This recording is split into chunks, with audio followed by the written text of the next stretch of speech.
Good morning, folks. Happy Wednesday. I hope you're having a good day and a good morning. I'm okay. I'm a little bit rocked today and for part of yesterday. And I'm not sure how to start this, but there are some things that we need to talk about, and we need to talk about them in a sort of a serious way. Yesterday, my roommate came home from work a couple hours early.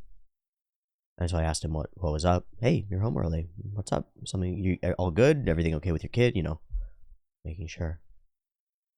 He told me why he was sent home early. Everyone in his workplace was, because one of their coworkers killed himself yesterday. Took his own life. Shuffled off this mortal coil by his own volition before his time was up. And the day before, on Monday, he had told me about something that had happened with this guy, that he'd been acting a little bit erratic, and then he got into a heated argument with their boss and was escorted out of the workplace by security. Over the course of yesterday, my friend and roommate who came home was trying desperately to explore and discover and determine what the fuck happened. Why the fuck this crazy thing happened, because he knew this guy for over a year, and the guy seemed stable and seemed okay. And then suddenly he wasn't. And he found out a few things. My roommate found out a few things about him. One of those things was the day before the day of the altercation, when he was escorted out of work, he was switched on medication from one medication to another by his doctor, and then not observed.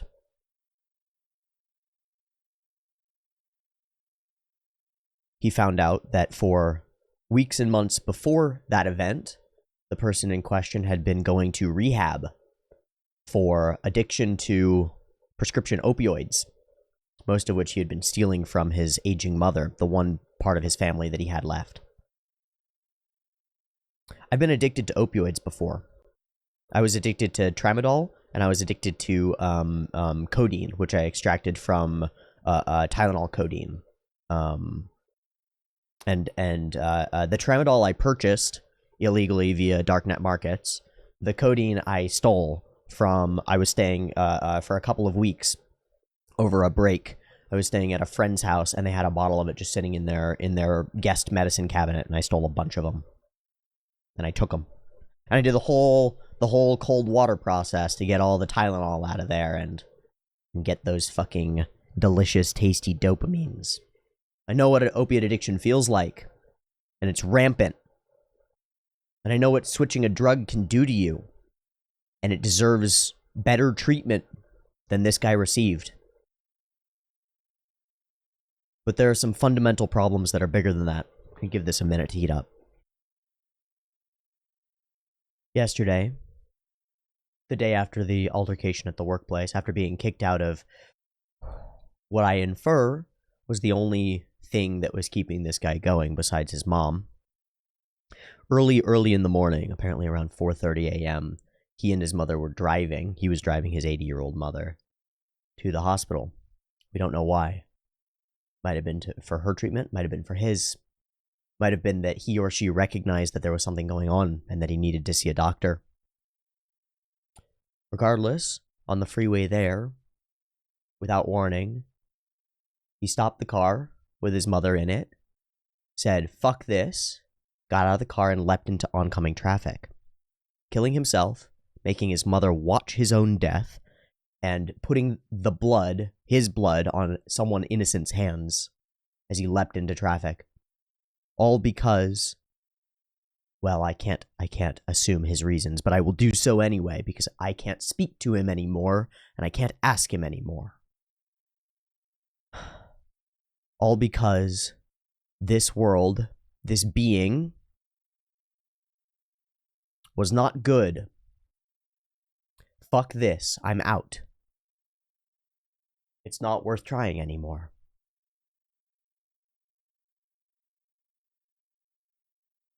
And there are a few pieces and places where we can put some blame here, and I want to go through them because I think it's really important.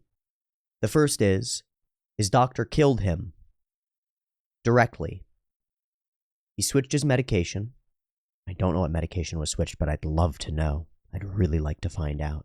Because I know from experience and from research that when you switch somebody, especially somebody with a history of drug abuse, from one drug to another, the chances of them going psychotic, literally losing their minds over the next 24 to 48 hours, are not zero.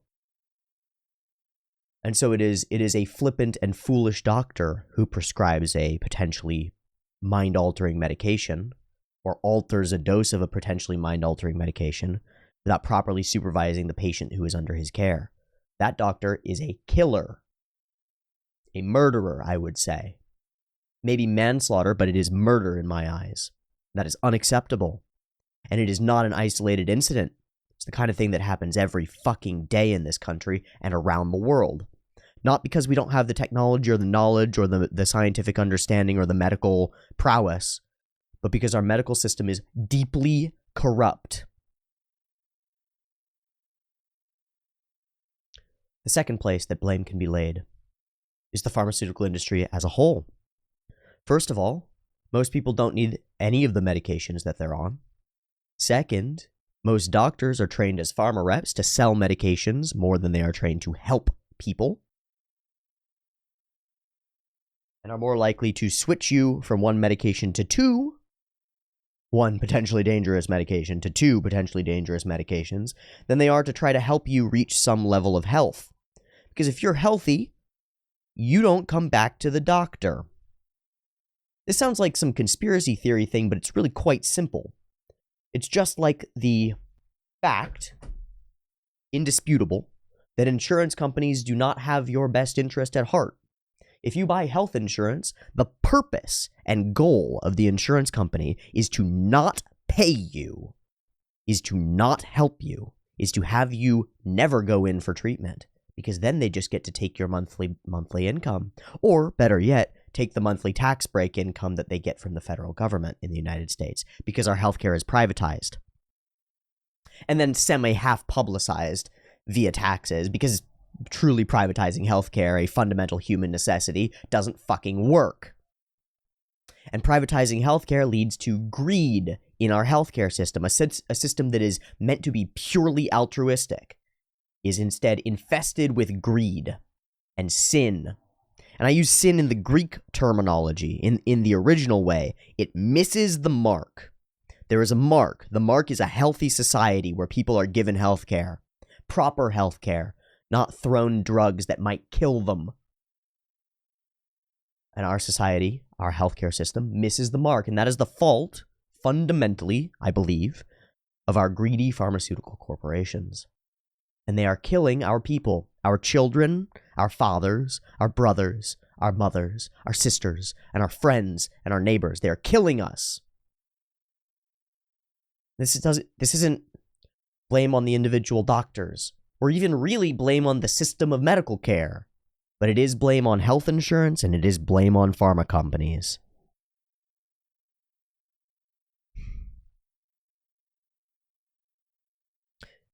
You know, it's a simple thing that's relatively well known, but did you know that almost no other developed nation in the world besides the United States allows direct to individual advertisement of drugs, of substances, for pharmaceutical or otherwise, or specifically pharmaceuticals, prescription medications? No other nation allows that shit. We do. Why? Because it's profitable. Deeply, deeply profitable. It's fucked. But there's another person to blame in this circumstance, and a specific person to blame. And I know his name, and I'm not going to say it. I doubt that anybody who sees this will see him or anything like that, but it's not worth it. This will get resolved in its own time, in its own way, by the people who are directly responsible and directly involved. But my roommate and the now dead man's boss, after the altercation that the two of them had, that he took part in, and was unable to resolve successfully, and therefore resolved by kicking the man out of his workplace, which is within his rights as an employer or higher management. It's within his rights to fire the guy or kick him out or even have him escorted out by security. But the thing he did next was evil, and I mean truly evil. And I don't know this man's mind, but I imagine one of two things has been going through it for the last day. One might be, this isn't my fault. And the other might be, this was my fault, because it was. He told everyone else in the workplace, as far as I can tell, the only people that the now dead man interacted with, he told everyone to avoid him. Treated him, because of his erratic behavior, like he was a safety risk, like he was a potential public shooter. He didn't report this to the police. He didn't report this to medical professionals. He didn't report this to the family. He didn't talk about it to anyone else. He just treated him like he was dangerous. Like an outcast. Like someone who should not be talked to or spoken to. He explicitly told everyone else in the workplace, do not contact him. Do not respond if he contacts you. And so he cut a person who desperately, more than anything, needed help and care and someone to notice that he was not acting normal. Cut him off from any safety unit, any people who could have possibly helped him.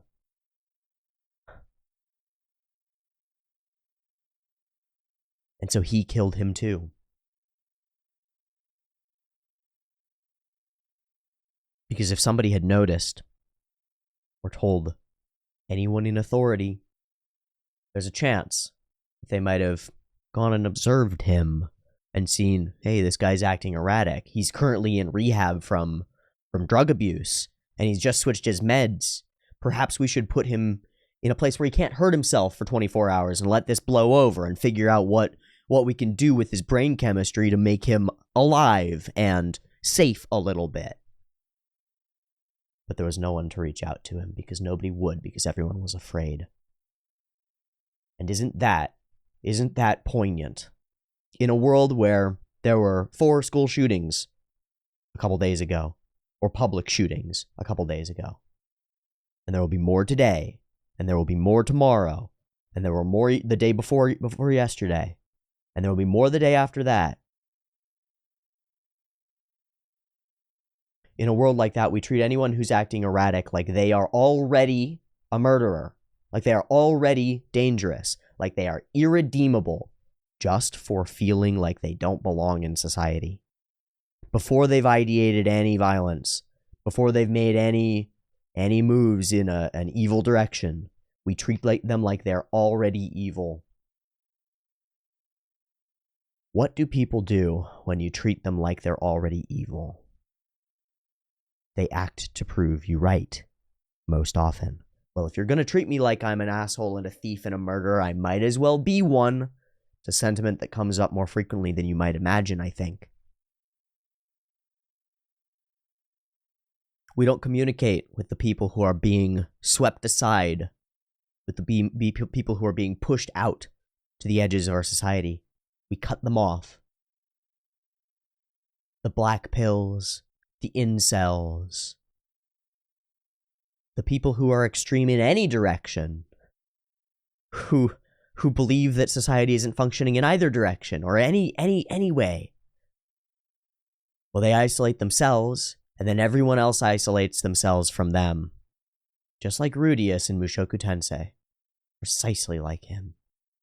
And so what do those people come to the conclusion of? Well, they come to the conclusion that being is not good. And if they come to that conclusion deeply enough, it's pretty easy to say, well, being is not good and it's nothing but suffering out here. So why should I remain? Why should I stay on this hell on earth? This God-forsaken place, this place with no unity, this place where I am not a part of things, this place where I've been cast out, this place where I watch the rich getting richer and the poor getting poorer, this place where countries are invading each other and murdering by the thousands for reasons that make no sense to me. This place where I don't even know what's going on in the world anymore because I don't know what to trust. This place where everyone seems to be fake, but everyone seems to be happy, except me. So there must be something wrong with me. Or maybe there's something wrong with being inherently. And if you believe that there's something wrong with being inherently, then why be? And hey, why should anyone else around you be? Their smug, smiling faces. Why shouldn't those be wiped off of our earth, too? So maybe to prove my point, to prove the point that being is not good, maybe purchasing a weapon and removing as many people from this world as possible in a violent and dramatic act, an explosion of chaos, just to show how much I hate all of you, and how much you don't even know what is true. You're all smiling, happy in the face of the general despair in this world, and that's a problem with you, not a problem with me. So I'm going to take you out. You know, you can go and read the Columbine documents. You can do it on a columbinesite.com.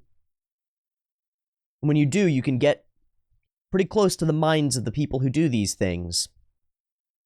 They're not fools. They think they've figured it all out. They think they understand the world well enough to choose for themselves and for everyone around them that being in this world is not good. Well, all you people out there can just kiss my ass and die. From now on, I don't give a fuck what almost any of you motherfuckers have to say, unless I respect you, which is highly unlikely. But for those of you who happen to know me and know that I respect you, may peace be with you and don't be in my line of fire. For the rest of you, you all better fucking hide in your houses because I'm coming for everyone soon, and I will be armed to the fucking teeth, and I will shoot to kill, and I will fucking kill everything. No, I am not crazy. Crazy is just a word. To me, it has no meaning. Everyone is different, but most of you fuckheads out there in society going to your everyday fucking jobs and doing your everyday routine shitty things, I say fuck you and die. If you got a problem with my thoughts, come and tell me and I'll kill you because god damn it, dead people don't argue. God damn it, I am pissed. Eric Harris wrote that before he shot a bunch of people, a bunch of children at Columbine.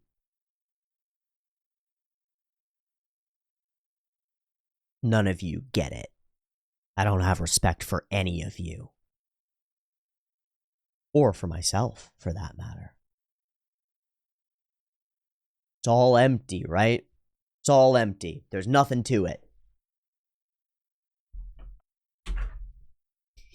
I've got a theory about the world, about consciousness, about people.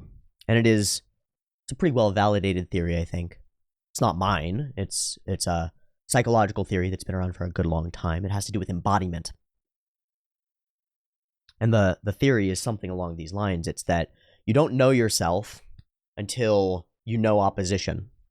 You only know your physical form in terms of its boundaries, in terms of its limits. And you only find out those limits by pushing up against things. Literally by pushing up against the air that's all around you. We feel at all times the contact of air around us or the contact of our clothing upon us. And in doing so, we are embodied. We understand ourselves. The same is true mentally. You don't know yourself until you've pushed up against something, whether that's fear or depression or hatred or anger or someone else. There's a line from, it's sort of silly, but there's a line from Wife in the Super Smash Bros. The Smash Brothers documentary. I'm just going to play this section because I think it's kind of, it's relevant in a weird way. Okay.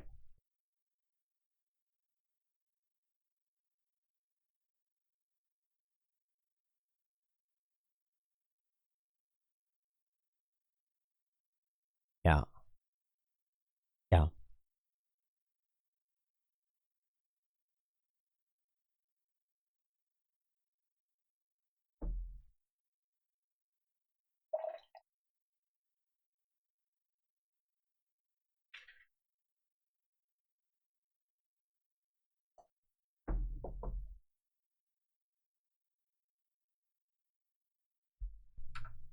So he's talking about Melee. He's talking about Smash and competition and finding his nemesis and how that drove him to better himself.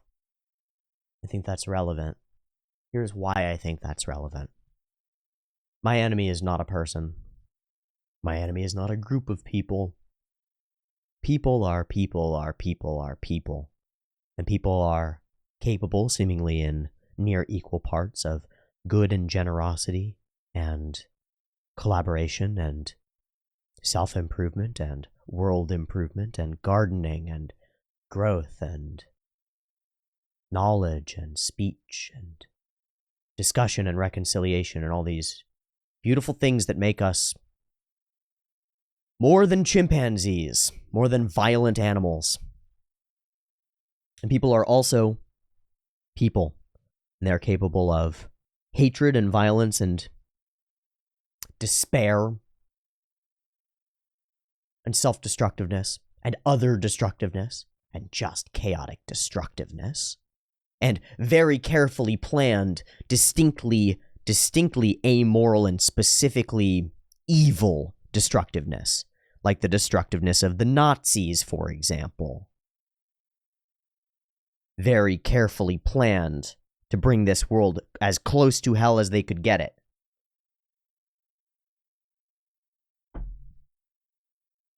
Or like Stalin, for example, who planned immaculately to turn large portions of Russia into the closest thing to hell that could be manifested on this planet.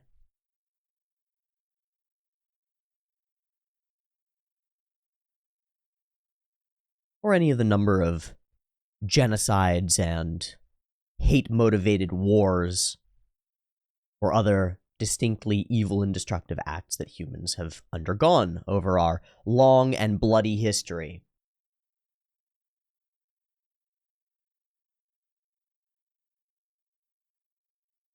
My enemy is not a person, is not a thing. It's a force. It's an unseen thing that dwells inside the mind of every single one of us. It's the capacity and the willingness to harm. It's the belief, the nihilistic and unfounded, although patently obvious when you look around, it seems, belief that being is bad and wrong and should not be. I deny that belief. I deny it, and I say this: being is good. It is not just neutral, it is good inherently. To be is good. And if you disagree with that statement, if it rankles you, there's a problem. There's a problem. Because despite all of the suffering and all of the pain of this world, being is good. And if you don't believe that, your being will not be good. And if you do believe it, it can be good. Not necessarily that it will. The world is chaotic and cruel. You can be as good as you can be and still get destroyed for it. I know a woman who's far too self-sacrificing. She spends way too much of her time cleaning up after other people, dealing with their problems. She is destroyed by it. Yet she continues on being, and being in a way that represents that being is good, despite her agony at life. My debate partner in high school had cystic fibrosis. He's on the special diet, on the, I forget what it's called, the atomizer, the nebulizer every night, every day. Life expectancy of like 30, maybe a few more years if he got a painful and expensive lung transplant just to keep himself breathing. The man struggled to breathe. Not even a man, a boy, when I knew him. Struggled to breathe every day. And yet he worked his ass off because he believed that being was good. And the amazing thing was that belief that being was good made all the suffering worthwhile.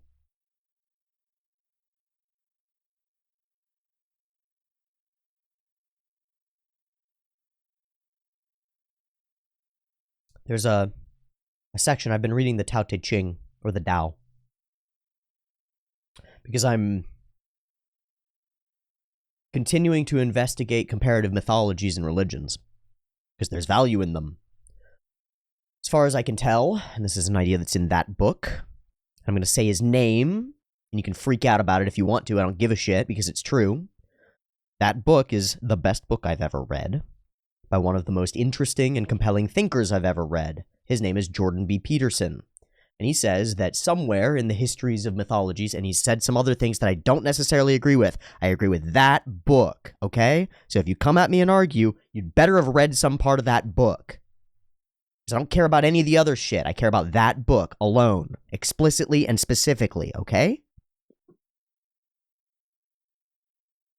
His idea is that in our history of religion are the answers to these questions about being. How should one be? And is there a way to be that ameliorates the suffering of life in a way that makes being acceptable? And he makes a pretty goddamn compelling argument that our traditions and stories and religions are the place to find those answers. So you might start to see where I'm going with this. But I've been reading the Tao because I'm relatively familiar with Christian mythologies, and I'm relatively familiar with Buddhist mythologies, but I haven't read the Tao. I've read the Tao of Programming, which is a great resource, by the way. Any coders out there? The Tao of Programming. I think that's what it's called. Let me see. Yeah, if you find it, all you have to do is just Google the Tao of Programming, and it will absolutely come up. It's translated or copied by Jeffrey James, and it was from a NASA.gov site. Yeah, thus spake the master programmer, when you have learned to snatch the error code from the trap frame, it will be time for you to leave. If the Tao is great, then the operating system is great. If the operating system is great, then the compiler is great. If the compiler is great, then the application is great. The user is pleased, and there is harmony in the world. The Tao of Programming flows far away and returns on the wind of morning. Such a great book. But I haven't read the actual Tao, which is crazy, right? So I went and I found it. You can find it for free. It's like 36 pages long. It's super easy to read. But there's a portion of it. Nurture the darkness of your soul until you become whole. Can you do this and not fail? Your shadow, your darkness, your capacity for all the things that you wish you weren't capable of, but you know you are, because everyone in history has been capable of those things, and you are no different. You are no different from any of those Nazi soldiers who killed people. You could be convinced and altered and put into that position, and you would go along with it. The Stanford Prison Experiment, to some extent, proves that. We are not as good as we think we are. And I'll say something else, which is, it's really easy to be peaceful and pleasant when everything is peaceful and pleasant around you. And when you get sent into chaos, when you're angry, or you get punched in the face by something, or you get betrayed, you're not there anymore, and you're not in peace anymore. Likewise, with what I've experienced, which is that when you're hungry, you're a different person. I mean, really hungry. When you get really hungry, you're willing to absolutely sacrifice your principles and morals. Your vision of yourself as a good person goes right out the fucking window when you don't have food. Right out the fucking window. Or maybe when your kids don't have food. Right out the window. Everything around you is a threat. Everything around you is an opportunity, and you don't care who gets in your way. It's scary. So nurture the darkness of your soul until you become whole. Know that part of you. Explore that territory so that it doesn't take you over. Because this world is chaotic, and we live in very tight, very small little bubbles of safety, and they can fall apart real fast. All you have to do is look at the news and your bubble of safety collapses, right? You look at the news and you're like, oh, one developed nation is invading another for reasons that don't seem to make sense based on a propaganda machine and a seeming power struggle that's utterly insane, you know? Well, I live in a developed nation and I have neighboring developed nations. What would happen if they decided they wanted to invade me? Well, you wouldn't be very safe anymore, and you wouldn't be very peaceful anymore, and you might find yourself being a violent looter. Or what happens during these protests? Well-motivated protests, I think, in a lot of ways, that have been going on across our country for months and years. In the wake of shootings and horrible actions by our government, and foolish actions by our government, and foolish actions by those who are revolting against our government, quite literally. Well, what happens there? Well, peace is in the city. And then peace vanishes from the city, and people begin to start fires. and others start to join them. Why? Because things aren't peaceful anymore, and because in the wake of chaos and destruction, we really enjoy chaos and destruction. We love that shit. We're really good at it. We as humans, I mean. We're really good at it. Murder and death and destruction and killing babies and throwing women and children off the tops of great walls and putting them in catapults and slinging them over the walls to infect and destroy populaces, and inventing new and terrible ways to wreak havoc upon the world. We're excellent at it. Extraordinary at it. All we need is the opportunity. All we need is the opportunity. Can you do this and not fail? Nurture the darkness of the soul until you become whole. Can you do this and not fail? What does it mean to fail here? I won't claim that I know, but I'll say what I think. I think it means, can you nurture that darkness without it overwhelming you? Can you bring it into a balanced being with the rest of yourself? Or will it take over and turn you all devil, no man, no tears? Can you focus your life breath until you become supple as a newborn child? That one's past me. I don't know what that means. While you cleanse your inner vision, will you be found without fault? Can you love people and lead them without forcing your will on them? When heaven gives and takes away, can you be content with the outcome? When you are, by the chaos of the world, or by the individual greed of others around you, when you are treated unfairly or fairly, or more than fairly, can you be content regardless? When you understand all things, can you step back from your own understanding? That line smacked me in the face, because I have a tendency toward arrogance and pride. I believe myself rather well-read, and I believe myself rather intelligent, and those are arrogant beliefs that need to be slapped out of me once in a while, because I don't know everything. I need to be poignantly and sincerely aware that everything that I know should be known conditionally. I know these things, or at least I'm pretty sure of them, in the absence of evidence against them. But if there were evidence against them, I have to be willing and able to rearrange myself to fit in that new evidence. Giving birth and nourishing, making without possessing, expecting nothing in return, to grow yet not to control, this is the mysterious virtue.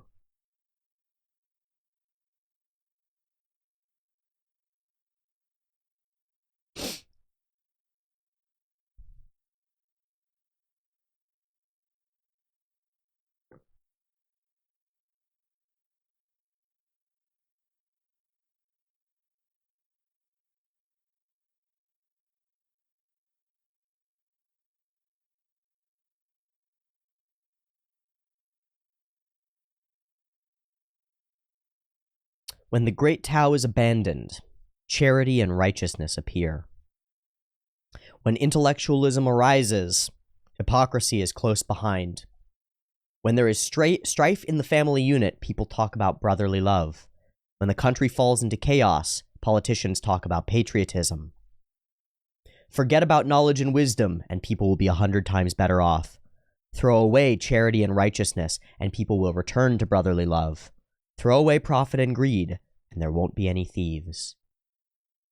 These three are superficial and aren't enough to keep us at the center of circle, so we must also embrace simplicity, put others first, desire little. Renounce knowledge and your problems will end. What is the difference between yes and no? What is the difference between good and evil? Must you fear what others fear? Nonsense. Look how far you have missed the mark. So what is the enemy?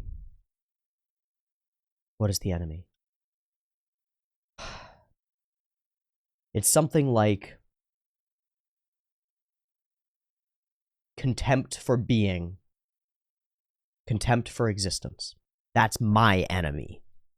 Mine. I chose it, and I square myself up against it. Where are my fucking scissors? Seriously. Seriously. Little tiny sharp scissors to cut to the truth, to divide reality from fiction, and to figure out what in fiction is real and what in reality is false. This is my sword. And it's a representation because my sword is in here. And the sword is the mind, and it has two halves, and they intersect. And by intersecting, the two halves of the mind explore and slice through experience to find reality and to decide on a path of action. And so a scissor, like Ryuko Matoi, that is my tool. And if you could make a scissor that had drills in it somehow, that would be better. And I'd like one. If anybody figures out how to make a scissor drill, let me know, because I need that shit. I need it as a representation for me. I'm gonna stand up. I'm gonna stand up.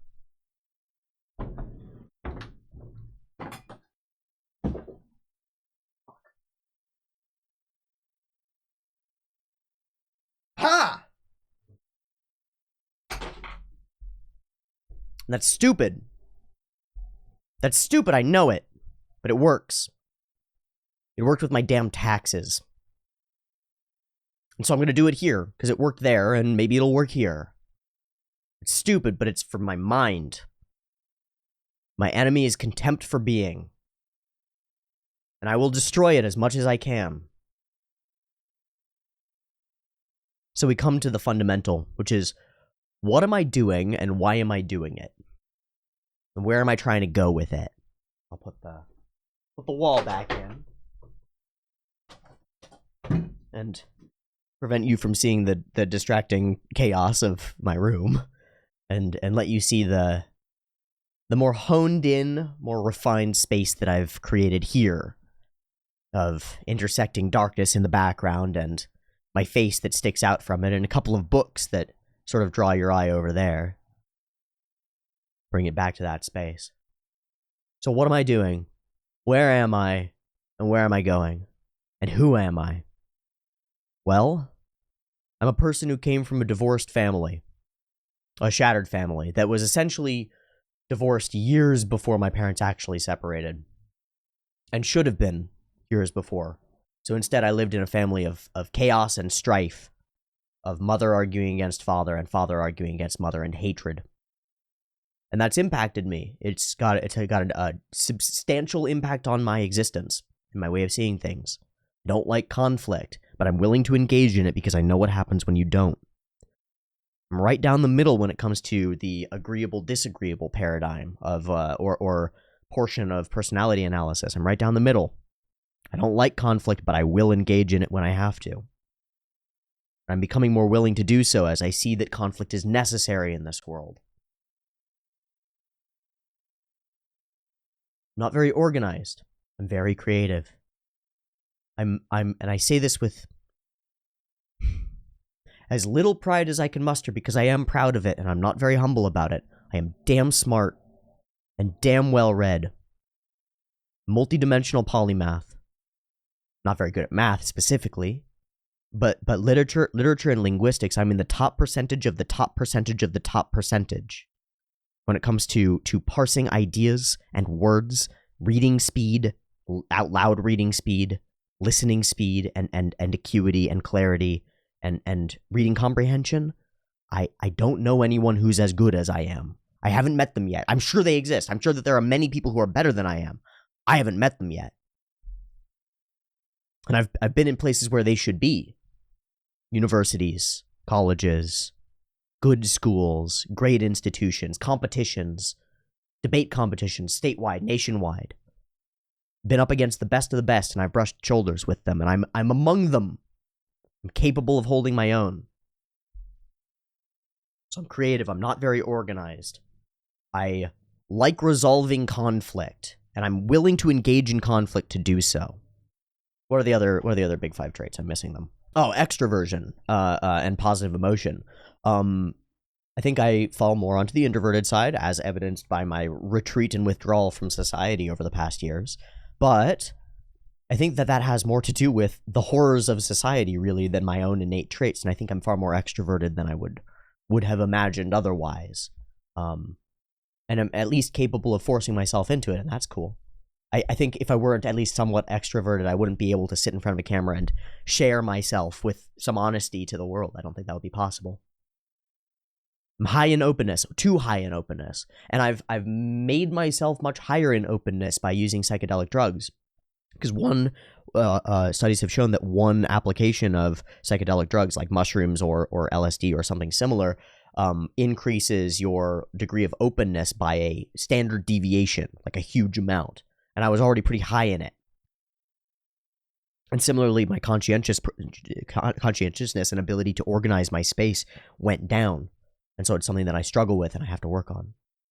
And then there's neuroticism, and I don't know exactly where I live on the neuroticism spectrum. I certainly feel plenty of negative emotion, but don't frequently get overwhelmed with it. So I think I'm somewhere pretty balanced on most of these things, and that's me. And that's who I am. So where am I? What am I doing? What am I trying to accomplish? Well, I am a young man moving into being not quite so young in a society that has some fucking problems. Some core, deep-seated, deep-rooted problems.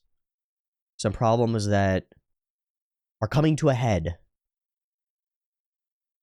in a world where I'm a transhumanist to some extent. I believe in the future of technology. I believe in the human integration with technology. I believe we've already done it. I believe that the technological utopia is not just possible, but is essentially here. I believe that the fact that the way that we are integrated quite literally with our screens and our phones and the light that they produce and the processors within them and the way that they gather data and spread it is the same way that our cells are attached to neurons that provide massive amounts of condensed information to all of the individual cells of our body, and then take all the information from all of the individual cells in our body and use those to figure out a general state of where we're at and who we are. I think I'm just one cell, and I think you could think of the body as something like the internet or the globe or Google as the whole or something like that. Something like that. It's so far beyond me and so much bigger than me and so much more complicated than I can even fathom that I don't really know. But I believe that, and I believe that in the moment as we're connecting to each other over the past 20-ish years, really, or maybe 50, you could say, since the very beginnings of internet-style communication. As we've been connecting to each other and connecting these neurons, we're finding out about a lot of the disagreements that our cells have. We've got to figure out a way to organize ourselves so that we become one body that can move. Because like the early eukaryotes and the early multicellular organisms, we're sort of just a mishmash of misaligned, misdesigned things that all want to do our own thing. And we're trying to unify in some way. We don't know how. We don't know how. But there are a couple of things that seem to unify us across time, across cultures, across peoples, across races, across generations. One of them is music. Music seems to be transcendent. It seems like, you put a beat on and it's like, maybe it's because we have heartbeats, or maybe because our mothers had heartbeats when we were in the womb, or maybe it's because there's rhythm to everything, or maybe it's because electrons move in a weird way. I don't fucking know why, but you put a beat and people move to it, and we all sort of move in unison, like we become unified, like we become a unit, like one body, right?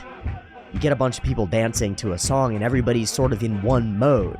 You go and look at religious ceremonies and dances, and all these people have linked arms and they're dancing around in a circle, taking the same steps, right? They're acting out the feeling that we are more than our individual selves and we are one. And that's something pretty interesting. Music is one thing. Art, visual art, is part of the expression paradigm. It's part of the exploration of what could be. It can also be demonstrations of what is. But I don't put as much stock in visual art as some might, and as some might think, given that I am primarily dedicated to discussing a visual medium. But my reason for discussing this medium is only partly because of my fascination and interest in visual art. It is mostly because of my interest in the other great uniter, I think. And that great uniter is stories. I think at a base level, everyone lives inside a story. And I think that we act out our stories consciously or unconsciously. And in almost everyone's story, we view ourselves as the protagonist, and we view the world around us as either, well, it depends on what it is. It depends on what our goal is. When we have a goal, everything in the world gets organized pretty quickly into, and this is a JP idea, into a couple of categories. Things that don't matter, which is most things that help us get closer to our goal, and things that get in the way. And then we know how to act in accordance to everything. We go closer to the things that help us get to our goal. Nice. We go away from the things that don't help us, or we go toward them in order to destroy them, to get over them, right? If we can't avoid them, we have to crush them. And then we ignore all the things that are irrelevant. And doing that allows us to ignore most of the world, which is quite useful because there's a lot of world out there. But that ability to ignore things only occurs when we have a coherent narrative for ourselves. And I think the way that we get that coherent narrative for ourselves is, well, it's multifarious and maybe the most complicated thing that humans do that I know of. But we get it from other stories, and from watching the stories that other people play out in life, and from taking the stories that we've watched play out in other people's lives and writing down aspects of them that we think are true or that we've seen repeated. You know, if you've seen, so here's something. Here's a story about cats. We've got cats and we've got a sliding glass door. It is common, like 10 times a day, one of the cats will come up to the sliding glass door on the inside or the outside as though they want to go to the other side of the door. And then you go up to the door and you open the door.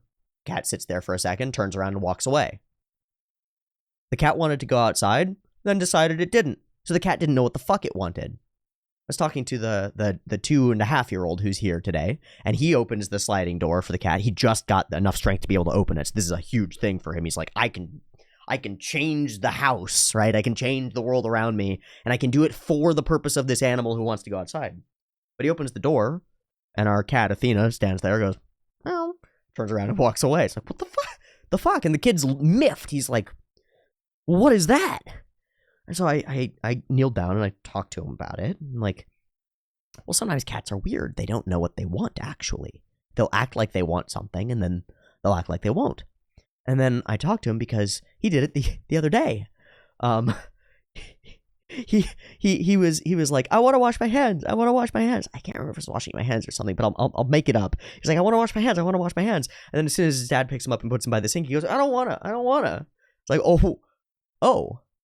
So you manifested a desire and realized you actually don't want it. What an interesting thing. And a trait that is true of cats, and is true of the child, and is frequently true of me, and is frequently true of many of the people that I know who go and they pursue a thing, and they pursue it, and they pursue it, and they pursue it, and then they get to the point where they would get it, and they're like, fuck, I don't want this. I actually don't want it. Now, maybe they've realized that they don't, but that's an interesting story, right? The kind of story that might help you understand yourself. The kind of story that if somebody were to observe hundreds of people, they might write a story with a character that embodies that trait of wanting things and then falling away from it, or starting projects and then stopping them partway through because they realize that the goal wasn't really what they wanted, or maybe they just don't have the motivational drive or the systems to put them into the position to get there, or however it manifests, whatever it is. That's like a useful story. Or like the story of star-crossed lovers, right? People who are in love, but they can't be. It's an extracted story. And from those stories, we build a story for ourselves, and we figure out what story we're already living in. Okay? Where are the best stories? I think the true best stories are in the great novels. The great novels. And some of the best stories are in the great works of science fiction. But I think the great novels and the great novelists are where we go for the best stories. And right after those great novels, right after those amazing stories, are original anime. I really think it's my heartfelt belief that the best goddamn stories in human existence are in great novels. Tolstoy, Dostoevsky, Major British Guide, Tale of Two Cities, Dickens. The great novels. They tell fundamental stories And there's a reason that they're taught in schools, because it's really good for children to have those fundamental stories, because they're, relevant to people. But nobody teaches anime in schools. And I think that's a flaw, because anime is distinctly, it's created by creative people in general. And creative people are generally on the edge of our understanding of ourselves. They're pushing into inarticulate thought continuously to try to articulate it in inarticulate ways that they hope can get to other people. But the anime original stories that I've seen are distinctly and directly concerned with the single protagonist, and not just anime original stories, also shonen and manga and everything that feeds into it. They're concerned to a large extent with the individual protagonist, that is the you, and then there are threats and enemies of some kind and friends and allies of some kind, and the question in general is, how should the you, the protagonist, act in the world? And that's the story of Simon in Gurren Lagann, and his relationship with the big brother, who is Kamina, and his relationship with the feminine, who he imagines as Yoko and then sees as somebody else, and his relationship with his own power and his own abilities and his own talents, because he has those from the beginning, and his relationship with authority and structures and the world around him, and his relationship with freedom, and how he should act in all of those circumstances. And he starts out not knowing how to act, and only over the course of the series does he manage to get himself into a position where he can act properly.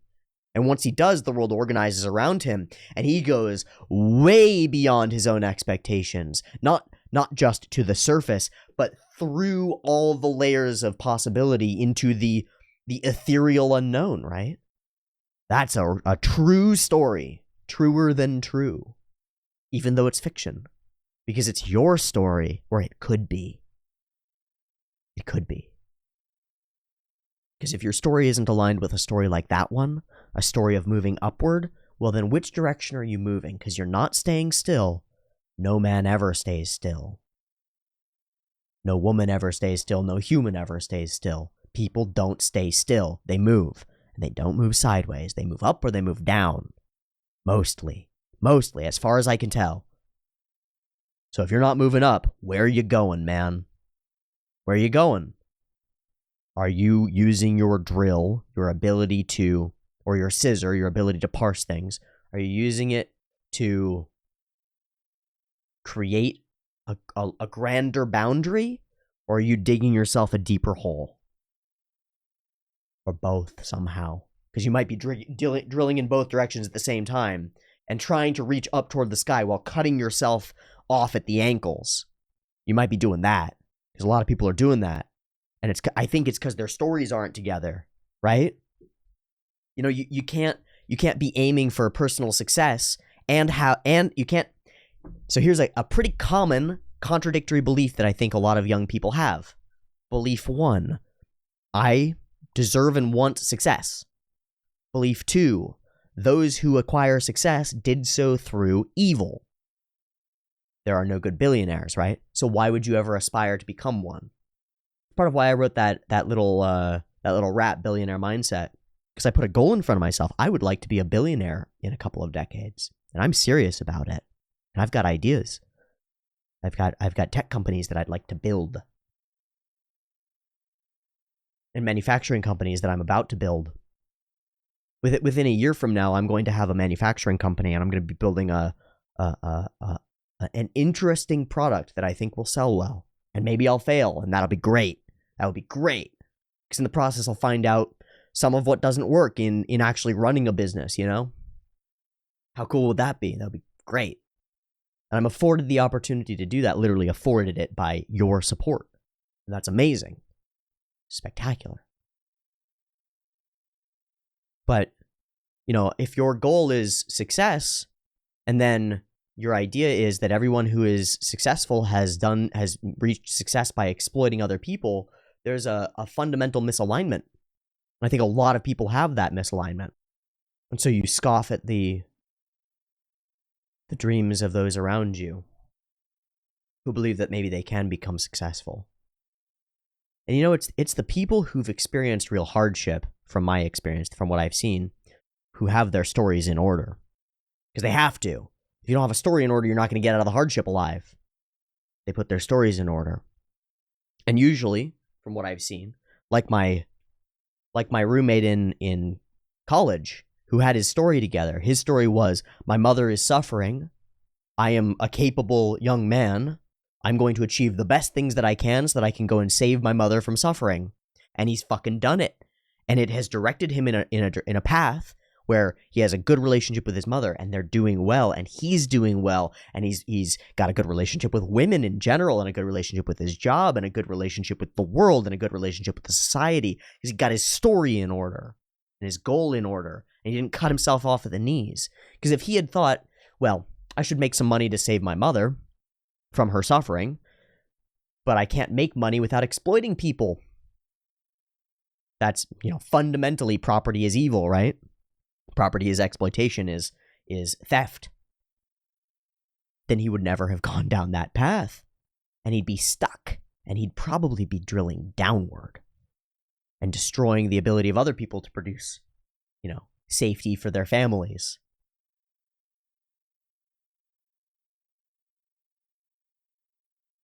The stories have to be in order. You need to know what story you're a part of, and you need to know that you can change your story, that you can choose it to some extent.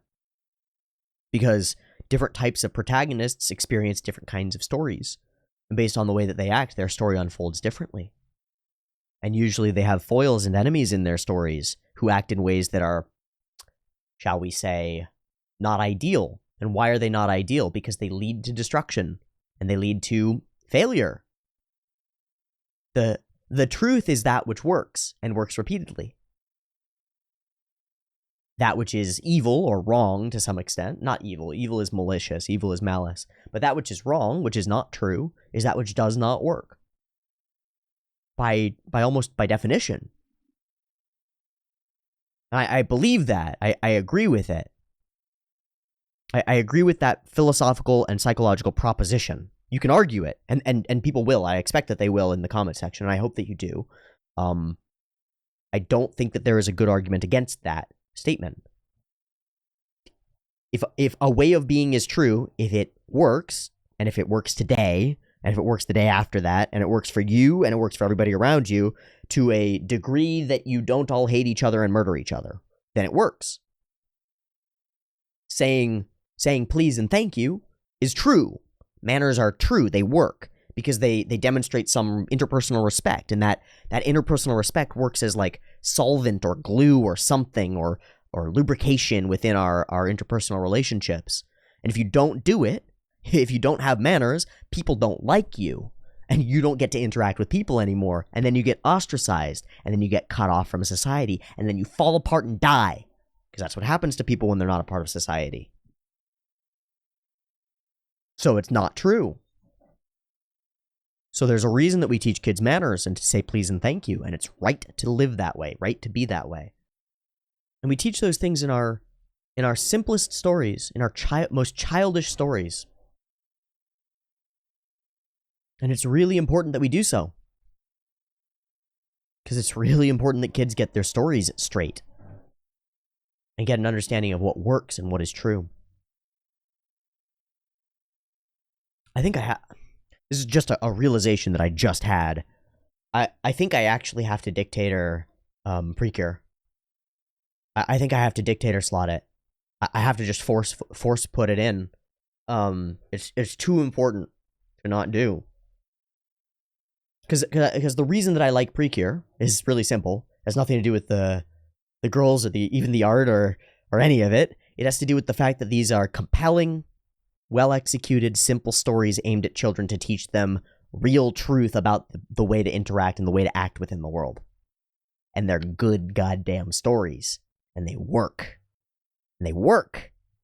They make little girls and the little girl that is in every 35-year-old man, because every 35-year-old man has a bit of a child in him, especially if he hasn't been taught these stories when he was a child, especially if he doesn't realize that, hurt people, and being nice to folks can have an impact, and standing up and fighting for what you believe in can be good. If he doesn't understand those things, then a big part of him is still a baby. And you can speak to that baby through that media, and there's a distinct reason. There's a distinct reason that the hikikomori generation is obsessed with cartoons for children because they're what those people need.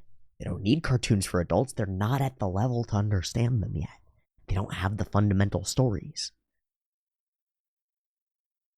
I think it's the same reason, this is a weird aside, I think it's the same reason initially, although it became a weird philia thing, and I don't understand how it spiraled out of control so seriously, but I think that was the initial reason and the initial enamoredness or initial obsession among adolescent males and females, as well as up through their 30s-ish males and females, with the American show My Little Pony. It's the same thing.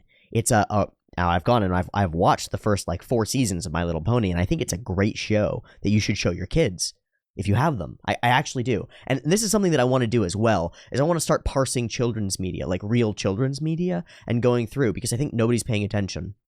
I don't think anybody's paying attention to what we're putting in our kids' minds.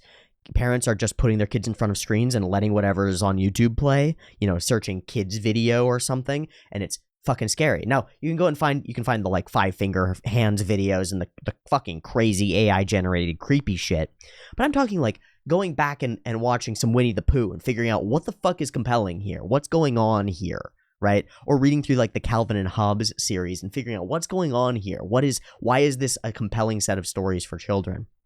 Or like My Little Pony, a piece of media that weirdly bridged a gap between the female child audience that it was intended for, cute, pretty ponies prancing around with magic powers, what the fuck, right? And 30-year-old adult men, right? And we love to point at that and go, they're just kids, they're just stupid children. These adult men are, underdeveloped, right? And we scoff at it as though it's their fault. It's not their fault, it's our fault, it's society's fault, it's the education system's fault. If these people are so desperate for Aesop morality tales that they're willing to sublimate their pride, men willing to sublimate their pride to not only watch My Little Pony, but to identify with it and demonstrate it outward to the world and be like, I am what do they call pony heads, or I forget what they call them. I am one of those, right? Well, that's weird. That's a weird phenomenon that we should be aware of, right? I really think it's fascinating because it's the same in Japan with Pretty Cure and with a couple of other series. These adult men are seeking something that they don't have in child stories, specifically child stories with a focus on communalism and working together and feminine traits that are traditionally feminine. Why? I have a theory. It's because those traits shouldn't be traditionally feminine, and the boundaries of masculinity should be and this is an easy thing that everybody probably agrees with. The boundaries of masculinity should be expanded to include conscientiousness and helping other people and standing up for your friends and fighting for what you believe in. And instead, men, and this is true if you're one of me, if you're one of us, one of me. I do mean one of me, right? Because you are one of me. We're human. You're more like me than anything else in this damned world. You're more like me than cats and dogs are, and I'm more like you than cats and dogs are. You're more like me than anything else, so you're kind of me. So tell me if this echoes with you. It feels wrong to be a man in our society. That's how I feel. I came to this realization when I realized that I'm not bi or gay. I realized that it was hard for me to admit to myself that I'm straight, because being straight, cis, and male is to say I am a part of the white male privileged patriarchy that is apparently the root cause of all destruction and death and evil in the world. Cool. That seems like a great thing to identify with. So it seemed to me like it might be worthwhile to find a different identity, something other than that, right? It turns out, as far as I can tell, and I'm willing to be proven wrong as I experience things in the world, I might walk into a room and see a man across the room and go, whoa, I'm in love with that person. I don't fucking know how I work. But right now, I'm pretty sure that I'm male, first off, and that I'm interested in women primarily, and that I identify with my biological gender and all of these things. And it was really difficult to admit that. It was really difficult to identify with it. And I really do think that is because I have been told over and over and over by dozens and dozens of intelligent, well-informed, smart people and books and authors and artists that I relatively respect that men are evil and toxic and bad and destructive and chaotic and all of these things. So I had a really hard time, and I have a fraught relationship with my father, my primary viewpoint on masculinity. And so it's like, well, I don't want to be like him, and he's the best example of a man that I've got, so what the fuck else am I going to do? Because the stories for young boys don't have those things in them most of the time. They have some elements, but I think the stories for young girls are a better set of stories for a functional society than the stories for young boys, where they're, like, fighting evil or whatever. See, that's the thing. I have to go and look. I have to go and find out what are the stories for young boys right now. Not just shonen, because shonen bridges the gap, but, like, young shonen. What's going on there? I don't know, and I need to know. So we might watch some Precure. Maybe just a couple of episodes. But stories are the antidote.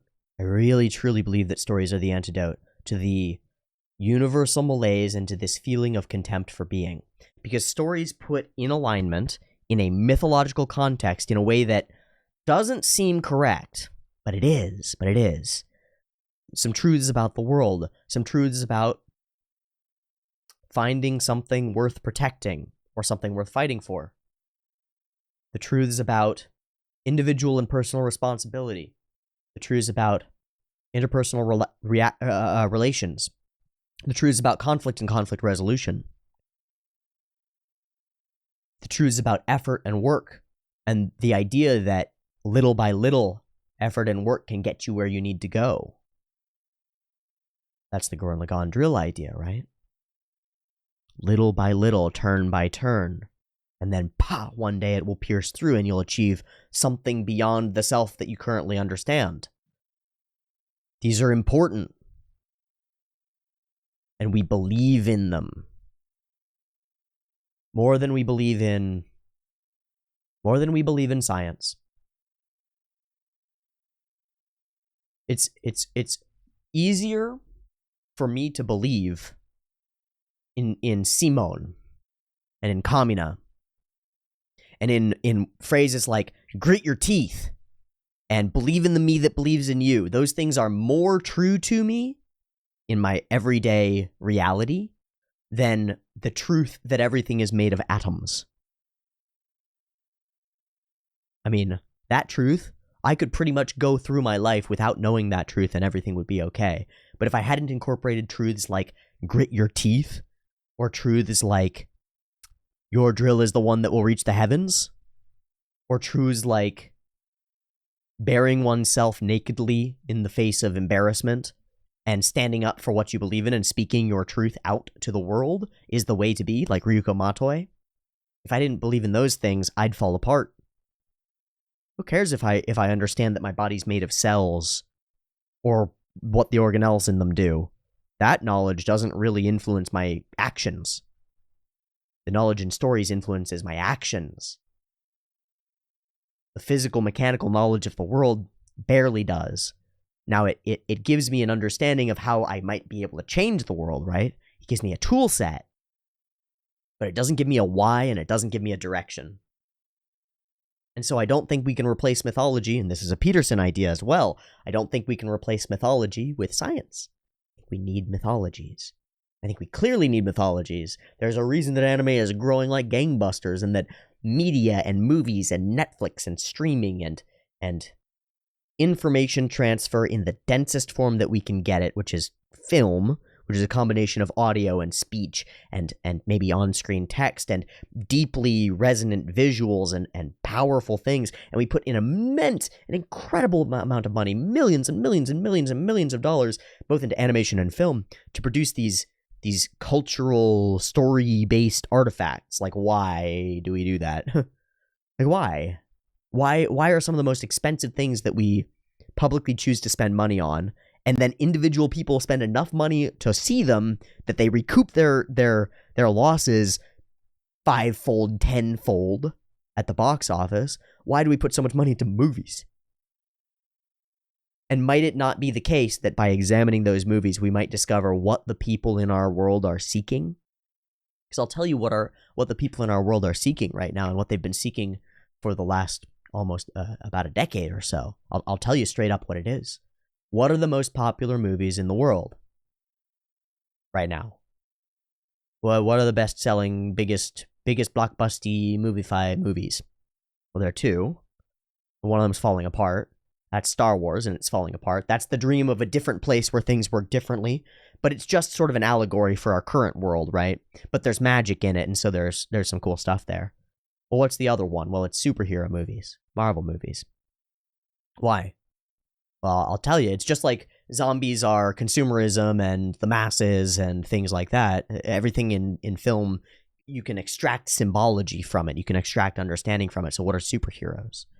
Well, superheroes, as far as I'm aware, now we've got a long history of heroic individuals and people who are Super Saiyan or bigger men or better women or whatever they are, right? Like stronger people than the normal people. And that's a simple idea. It's like, you want to be that, right? You'd like to not be one of the cowering masses and be somebody who is emblematic of the ability to stand up and put your hands on your hips and have a cape flowing behind you and fly off into the sky, right? But I think those develop in times of strife and chaos when the individual doesn't know how to save themselves, because people don't often know how to save themselves. And so there's this wish, this collective unconscious desire to be saved. Or perhaps this feeling like there are people in this world who wield immense power, and there are very few of them, and that is true. You know, there are only so many billionaires, and they are superheroes and supervillains alike. And we wish and we hope that in a world where the cowering masses have no power to defend New York City, that a few great people, a few great humans and semi-humans, partly monsters like the Hulk, right? And partly humans and partly emblems of our society like Captain America, and partly women who are idealized in a weird way like Black Widow, and partly the Archer, and partly the technologist, the Iron Man, and partly science and biology. All of these things might come together to form a team that might face down the great enemies of our time and save the world. Wouldn't that be nice? But it's not a story of you going and doing that. It's not a story of the individual becoming a superhero anymore. Those stories don't show up in our media as often. Why? Again, I don't know, but I think it's because people have given up on themselves, mostly. I think that most individuals in our world feel like they are powerless. And they're living in a world of, we talked about this last time, anxiety and depression and powerlessness in a tiny bubble of seemingly very fragile safety, just sort of waiting for the world to collapse around them and hoping that somebody might step up to be a superhero. You know, why do all these powerless young men look up to Elon Musk like, oh, maybe he'll save us? Well, because he's kind of a financial superhero in a way, right? He seems like he's just, and people, depending on your position, you'll see him as a hero or a villain, and people don't really see him in between, right? People see him as a superhero or a supervillain, right? And part of that is because there are no good billionaires, right? And so he must have exploited people to get to his success, and he has, and there's proof of it. Okay. It's also, you know, rolling out electric cars, which seems to be something that might help save the planet, and building rockets, and we've been talking about getting off of this rock for a little while, and it seems like a good idea. So to a number of people, he's a superhero, and to a number of people, he's a supervillain because he's emblematic of capitalism and emblematic of the power differential and emblematic of, well, he's a straight white male who's at the top of a hierarchy, and that's not good. And reasonably so. There are probably way too many straight white males at the top of hierarchies, and that's probably something that needs to shift over time. And I think it will. And I'm glad. I'm deeply glad. Like, awesome. Yeah, more women billionaires, more black billionaires, more people of color who are billionaires. How about more billionaires? How about more wealth for everybody. Because that's what I really want. Because that's what I think is really true, is that fuck the people at the top, right? Fuck the superheroes, right? They're going to do what they do. I can't fix that. And they're going to be jealous and cowardly and greedy and human. And they're not going to invest as much of their money as they should into the human populace. Not everyone is, and you can have problems with him too, but Bill Gates is one of the most prolific philanthropists in the world and has done, I think, more to stave off malaria and the deaths of children from malaria than any human that I know. And that's something interesting, but not all billionaires are like that. Not even Bill Gates is completely like that, right? He still lives in great wealth. He's no ascetic who gives away his things. Now, Keanu Reeves is closer to that, multi-millions of dollars, has given away multi-millions of dollars, and lives his life fairly frugally, fairly ascetically, and that's admirable, I think. But it's not universal, and it's not universalizable, and to call for it from billionaires or to try to take away their wealth is, again, undercutting the goals of all the people who look up and see these people who are way above them, just like, you know, like Martinez does in, or whatever his fucking name is, I'm sorry, in Cyberpunk, how he's sort of looking up at these societal structures around him, feeling like, well, all this shit is corrupt and I don't want to be a part of it. So where do I go? Who do I become? How do I forge a path if I'm not on this path, the path that everybody else wants? Well, shit. Maybe you could find some paths in stories, and maybe if you aligned yourself not with financial gain, but with some real truth, and maybe with helping other people, maybe that would lead to the financial gain on its own. And maybe the fundamental proposition that property is theft is a lie. And maybe you can gain property by being ethical.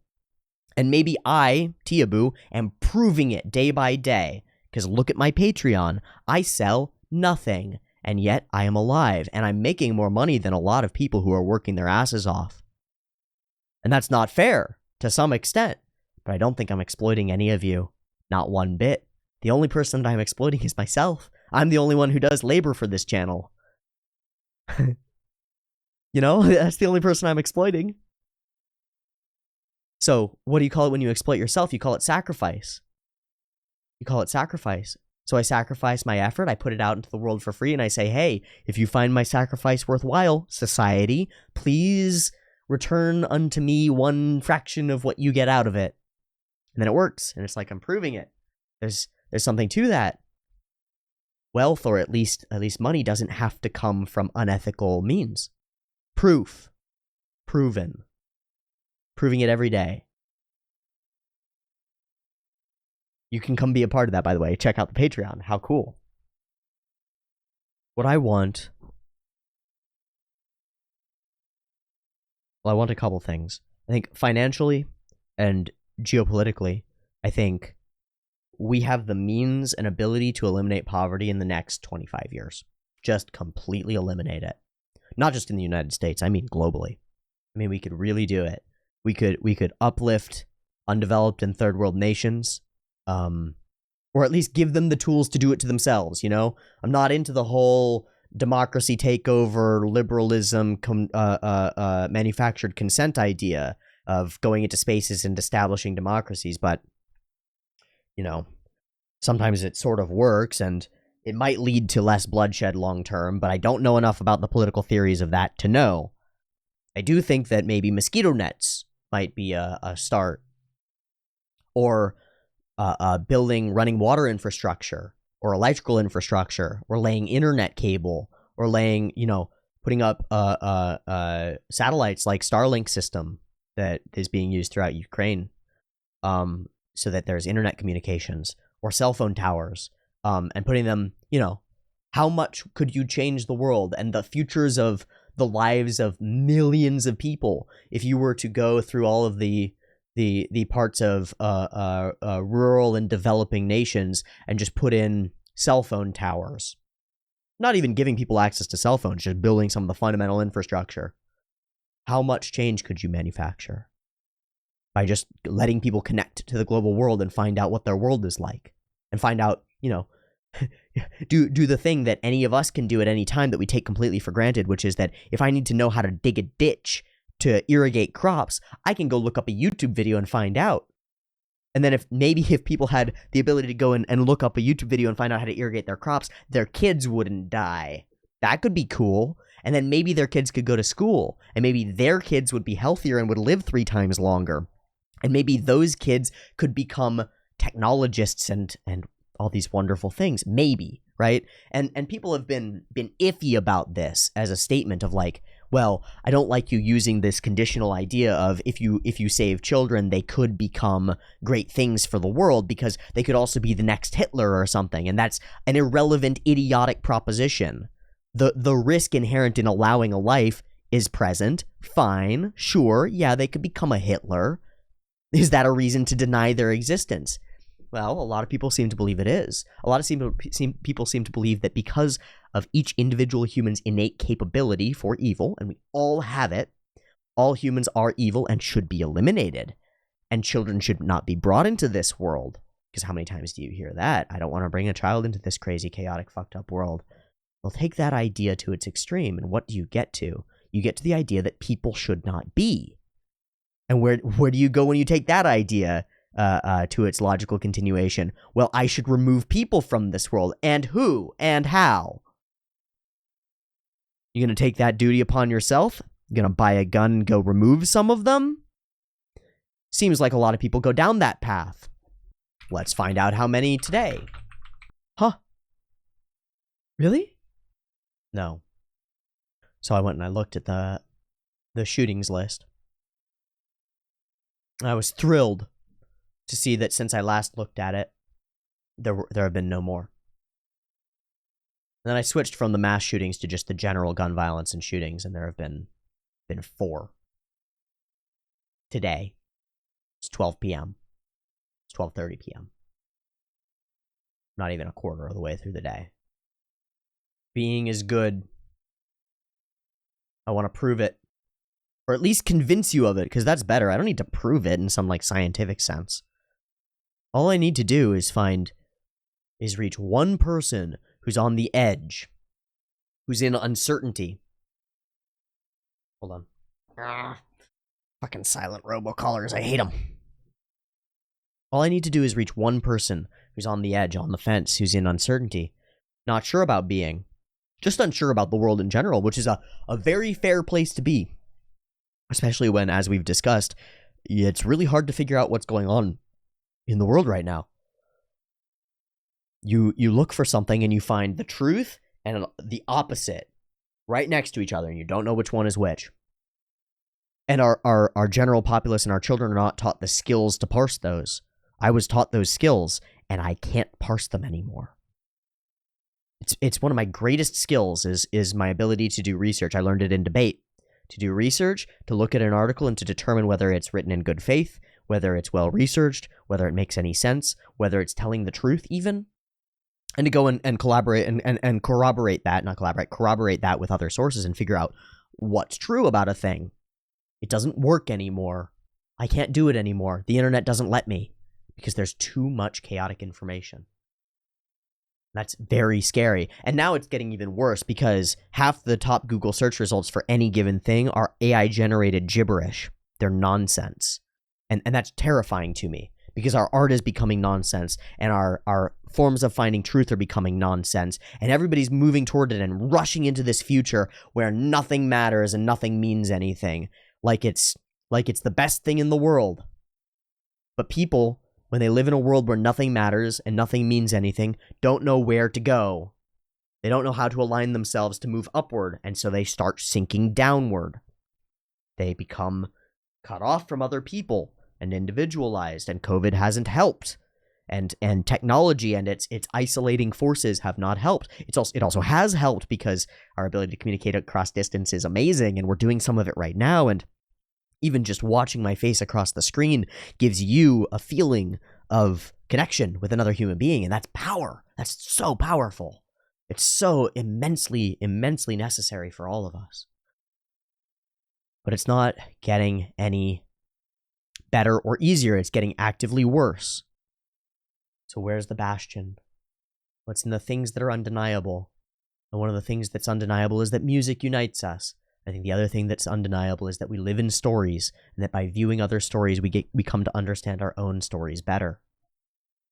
So that's where we're at to some extent. So what am I doing? And why am I doing it? Well, I'm parsing stories. I'm seeking out the most valuable stories that I can.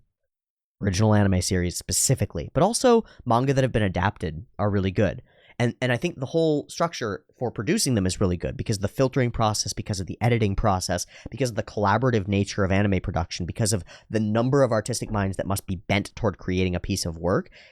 There's this inevitable, and it's different between different studios and different between different studio structures and hierarchies and organizational schemas and stuff, but there's this inevitable collaborative construction of a story that's more than just true to one person, but is true to more than one person. And that means that the story can resonate with a lot of different people, and that seems to be the goal of the animation studio, right? Like, your goal when you make a piece of animation is for it to sell, or for people to like it enough that they buy the products that are associated with it, right? And what does that mean? Well, when you like something, it's because you resonate with it, because you feel something about it, because you identify with it, or you want to, maybe, right? Maybe you don't identify with the heroic spirit, but you want to. Or maybe you don't identify with Tanjiro's need to protect his family, but you wish you did, right?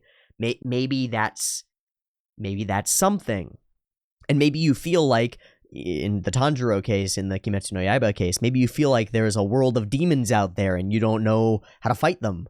And maybe watching that story gives you some ideas about taking a deep breath and align yourself and go and like figure out your stances and figure out your positions and figure out your way of being and how to interact with everyone and with friends and stuff. And it's good. There's a reason that movie sold so many fucking tickets. Like, people resonate with it, and it does something to them. It changes people. They go from uncertainty to like a little bit more certainty. It clarifies for us our own stories by watching the compelling stories of others. And those stories seem to emerge in well-constructed creative fields. And I think the anime industry is the best constructed, least corrupt creative field that I'm aware of. Now, it's still poorly constructed and deeply corrupt, but I think it's the best I've got. It's the best I got to look at. And also, I enjoy it. And so, what am I doing? Well, I'm going in with the scissors. Going in with the scissors to parse these things and to speak unto them and to speak what I see in them and what I resonate with them. And I'm bringing to bear, again, I'm not trying to be arrogant, but frankly, an immense amount of cultural, philosophical, psychological, historical, and general knowledge, things that I at least think that I know. And I'm happy to be proven wrong on those things, but I bring that to bear as part of the scissor blade.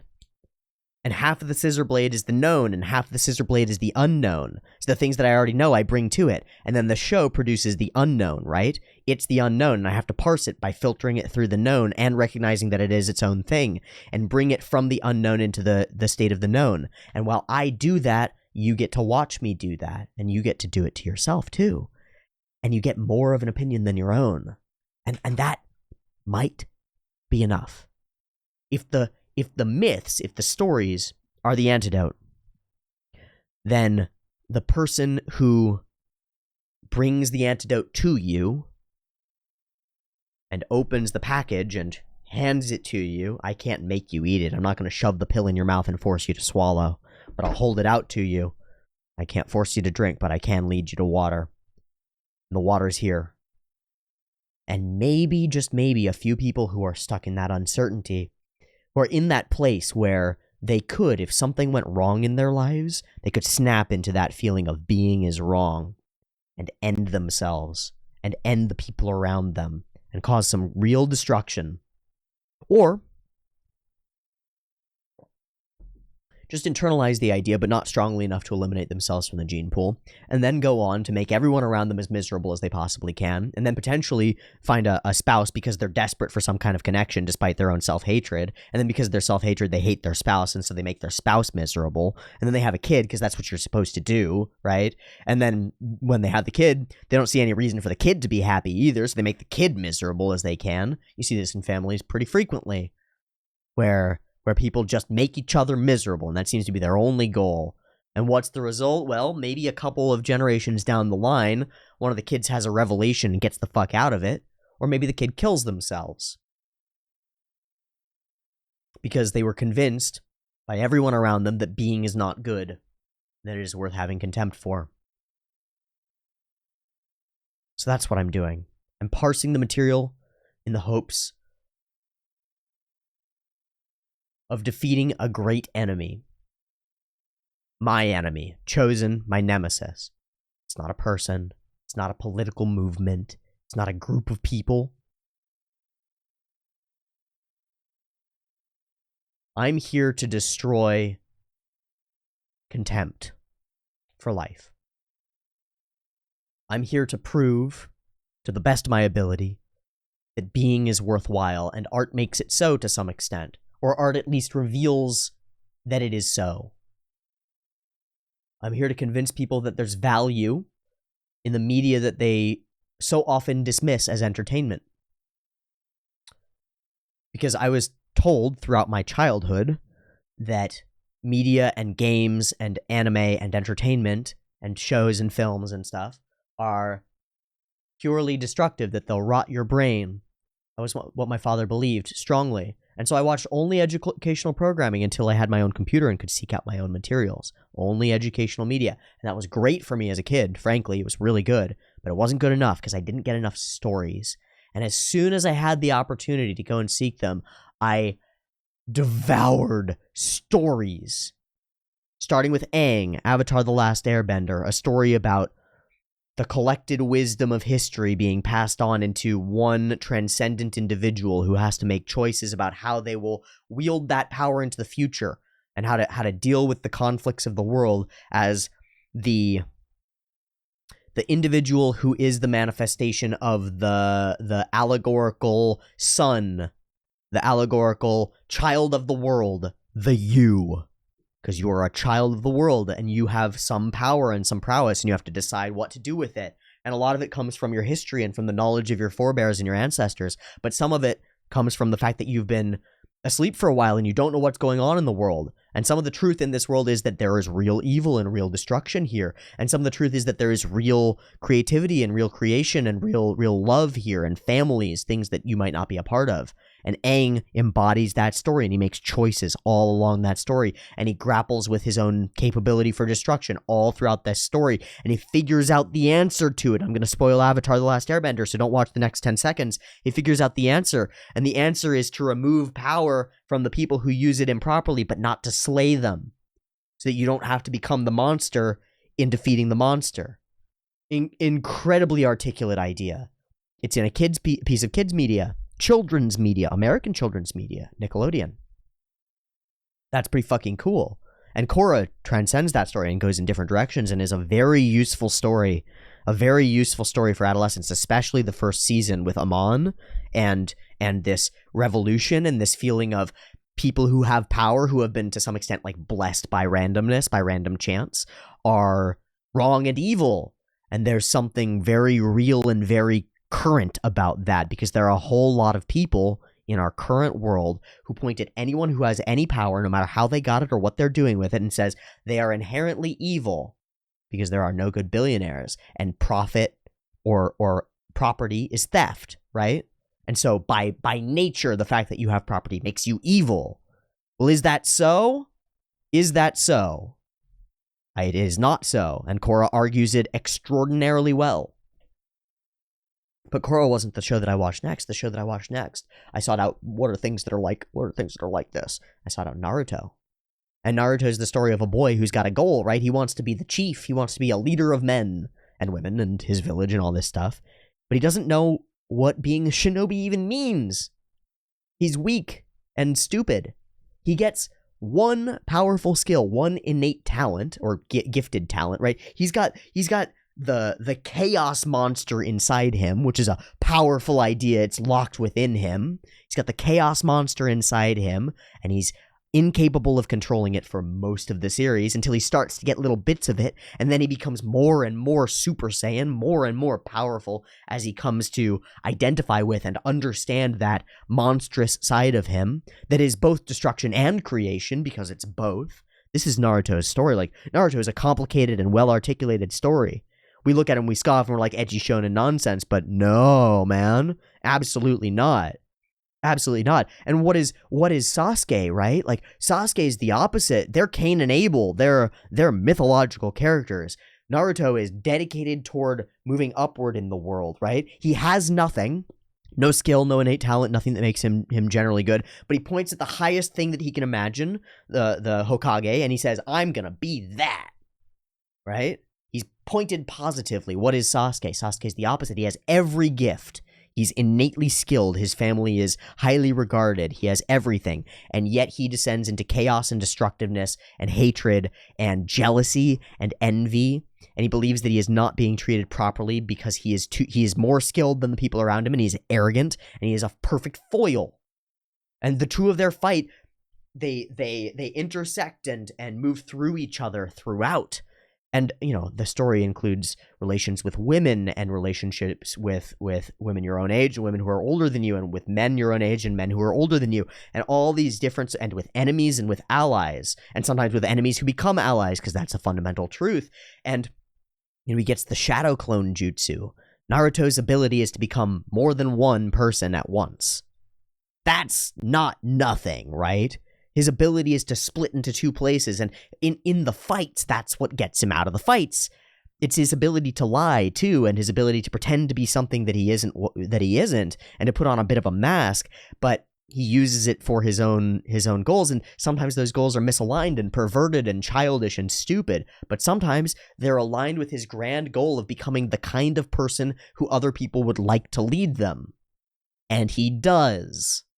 And then he passes that information down to his son, and I haven't watched Boruto, but I assume there are some truths to it. I assume they're pretty shit, actually. I assume that Boruto, written by committee and not springing, I don't know that this is necessarily true, not springing as organically from the mind of the creator, is a story made of top-down beliefs as opposed to bottom-up truths. Because Naruto is a story of bottom-up truths. That's why it's fundamental. Bleach. Ichigo is just a guy, mostly, and the world is open to him as he reaches near adulthood, and he realizes that there are lots of great evil, hollows, which are an idea. They're kind of spirits, right? They're spirits who have been corrupted. They're dark spirits, and they corrupt people, and they're his enemy, and he's given a sword that's a part of him. And he's given it by a woman that he then has to go and save. And the sword that's a part of him grows and changes as he does, right? And it's unwieldy at first and weird, and then it shifts in its form and all these things as he fights more and more complicated enemies until he reaches the root of all evil and discovers that it is not the root of all evil and that the world must go on. So my order was Aang, Avatar, Naruto. I think I watched Bleach after that. And then it was Full Metal Alchemist. And Full Metal Alchemist is the one that Brotherhood. I watched both, actually. I might have watched FMA before FMAB. I don't know. But FMA or FMAB, whichever it was, that I eventually watched both. So they're just sort of muddled in my mind. Man, that shit. There's a reason that it's the top anime. It is one of the most incredibly articulated mythological tales that I've ever seen, and we are going to go through it. This is a promise that I'm making you, okay? We are going to investigate and evaluate Precure, probably Heartcatch, because it's the best of the series, I think. And we're going to investigate and evaluate some of Fullmetal Alchemist Brotherhood. I don't know if I can watch the whole thing. It seems like a crazy idea to go and watch a show that I've seen like 5 times and talk it through. But I think it's maybe the best anime ever made, and maybe one of the best stories ever told, in terms of, like, serious mythological value. I mean, it's got the 7 deadly sins in it, and they're all manifest as characters in the story, and they're all one unity of darkness that's all related to the overarching tyrannical father, who is actually underground in the underworld and connected to everything through tubes and pipes, and who is actually just doing the best that he can to stave off the chaos of the truth. And there is this transcendent truth beyond, and you get all these pride and lust and envy, and they're manifested perfectly, and you get Ed and Al, these characters who are both destroyed, right? They're both partial humans seeking to put themselves together and become whole. All they have is each other. And Al hardly has that, right? And Ed is they tried to obstruct the natural order of things to save some stuff, right? And by obstructing the natural order of things, they were destroyed, and they're now on an endless potentially journey in order to fix themselves and to put things into alignment so that they can achieve things in the world. And they're working and becoming proficient and good despite being hobbling wrecks and cripples, one of them without even a body. That's amazing. It's incredible that story exists, and the number of specifically fascinatingly valuable tales, like the girl who's convinced of the church, right, by a charlatan, or all of the stories around greed. Oh my God, those are religious stories. Those are mythological stories. Like we eat it up like it's popcorn, and we don't even understand it a little bit, right? Fucking like there's this oh my God. And then there's this underlying deep and serious corrupt racial tension that's part of the history of the world and still echoes into the destruction and chaos that Scar produces righteously, right? Like, whoa. And he's got a particular power that he doesn't even understand, and it is the power to demolish things and take them apart. And it's not the complete power. It's just one section of the true power that is alchemy, right? The true power that is alchemy is the ability to take things apart, understand them, and put them back together in a new formation while making a proper sacrifice in order to accommodate the laws of equivalent exchange. And there are some things like souls that cannot be exchanged, right? But Scar's power is just one fraction of that. He's the destructive iconoclast, right? He only has enough understanding, tattooed on him, a gift from someone else, from his brother who did understand. He only has enough understanding to destroy. He doesn't have enough understanding to put together. And while destruction is a useful part of the whole process of alchemical shifting, and that process is built into the shifting and the fixing of the society and the weeding out of corruption within the society, within the alchemists, right? And the guild or whatever it is, there's a parallel there.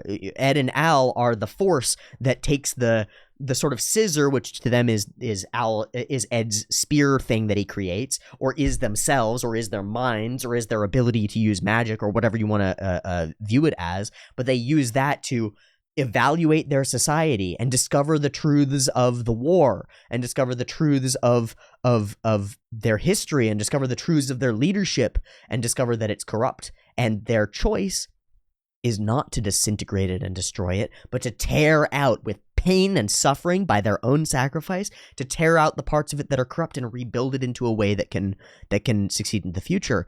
But Scar is not that. Scar is pure destruction. Just tear down the system. Just burn it all down. And that's pretty relevant.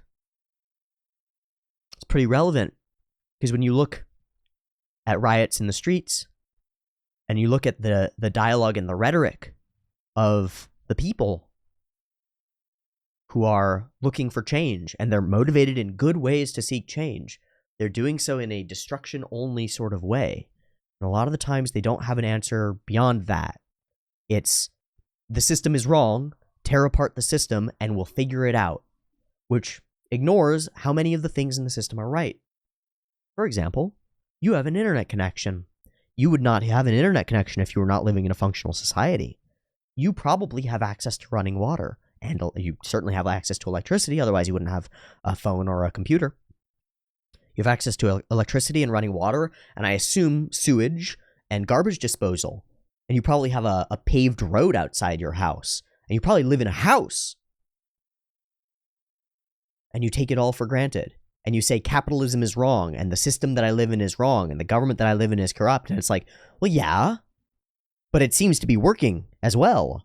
So maybe destroying all of it might not be the move. And maybe if you're going to open up that can of worms and parse it, you'd better have the skills to put it back together in a new way, an understanding of alchemy. Otherwise, you might destroy yourself and everything around you, and the people that you care about, like Ed and Al did when they thought they understood how to take the world apart and put it back together to save someone important to them, to achieve some kind of peace in their household. They both almost died because of it and are crippled and destroyed and constantly aware of their failures. That seems like a relevant story. So those are the stories that shaped me. And then from there, it was on to Code Geass and some of the more interesting things. Death Note, Code Geass, the psychological shows, Cowboy Bebop, exploding and exploring outward into all of the different multifaceted, multifarious viewpoints on the fundamental questions, which is what our myths and stories are. Who are you? What are you? What are you doing? What should you be doing? What is and what should be? And how do you get from what is to what should be? I think those stories contain the answers. The best versions of the answers that I know, the ones that sink most deeply into my head, are the ones told in story. And in anime. And in manga to some extent. We're reading through Poon Poon, and that's got some resonance with it.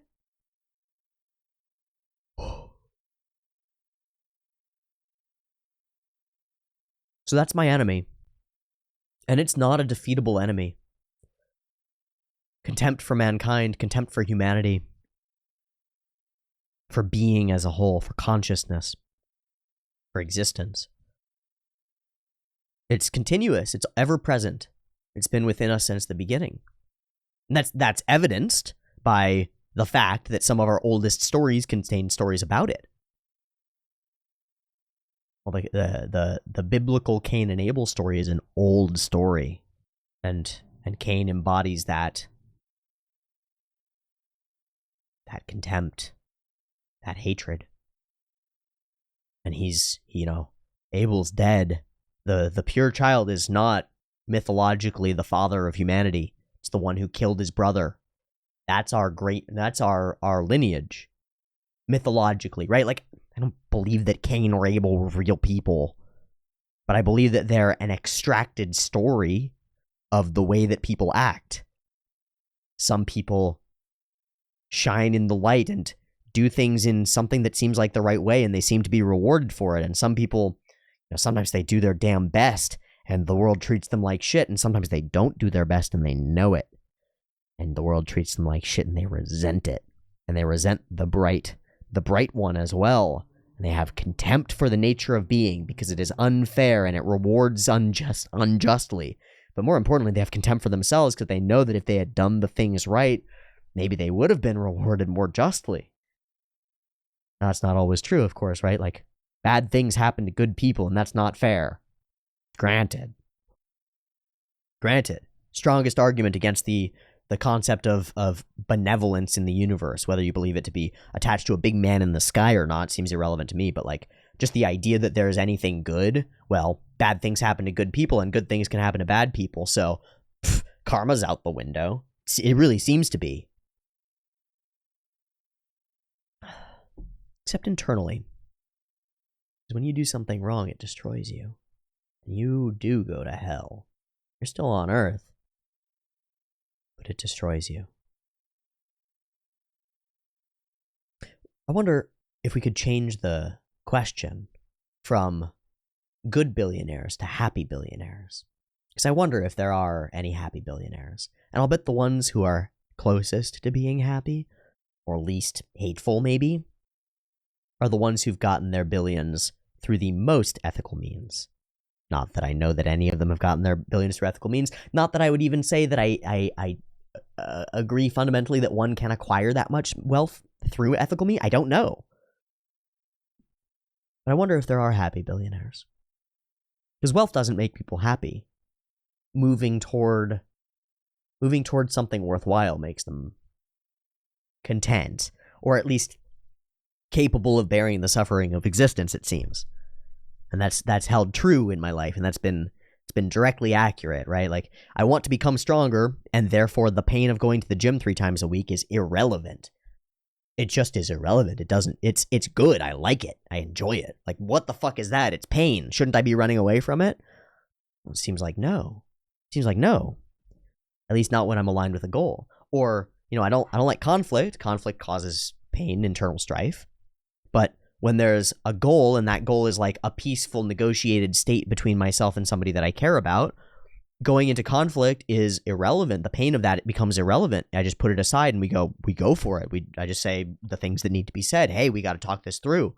We're going to take a few minutes to hurt, and then we'll be better. So I'll jump off. How long have I been? I'm going toward 2 hours, right? 1:57. Sick.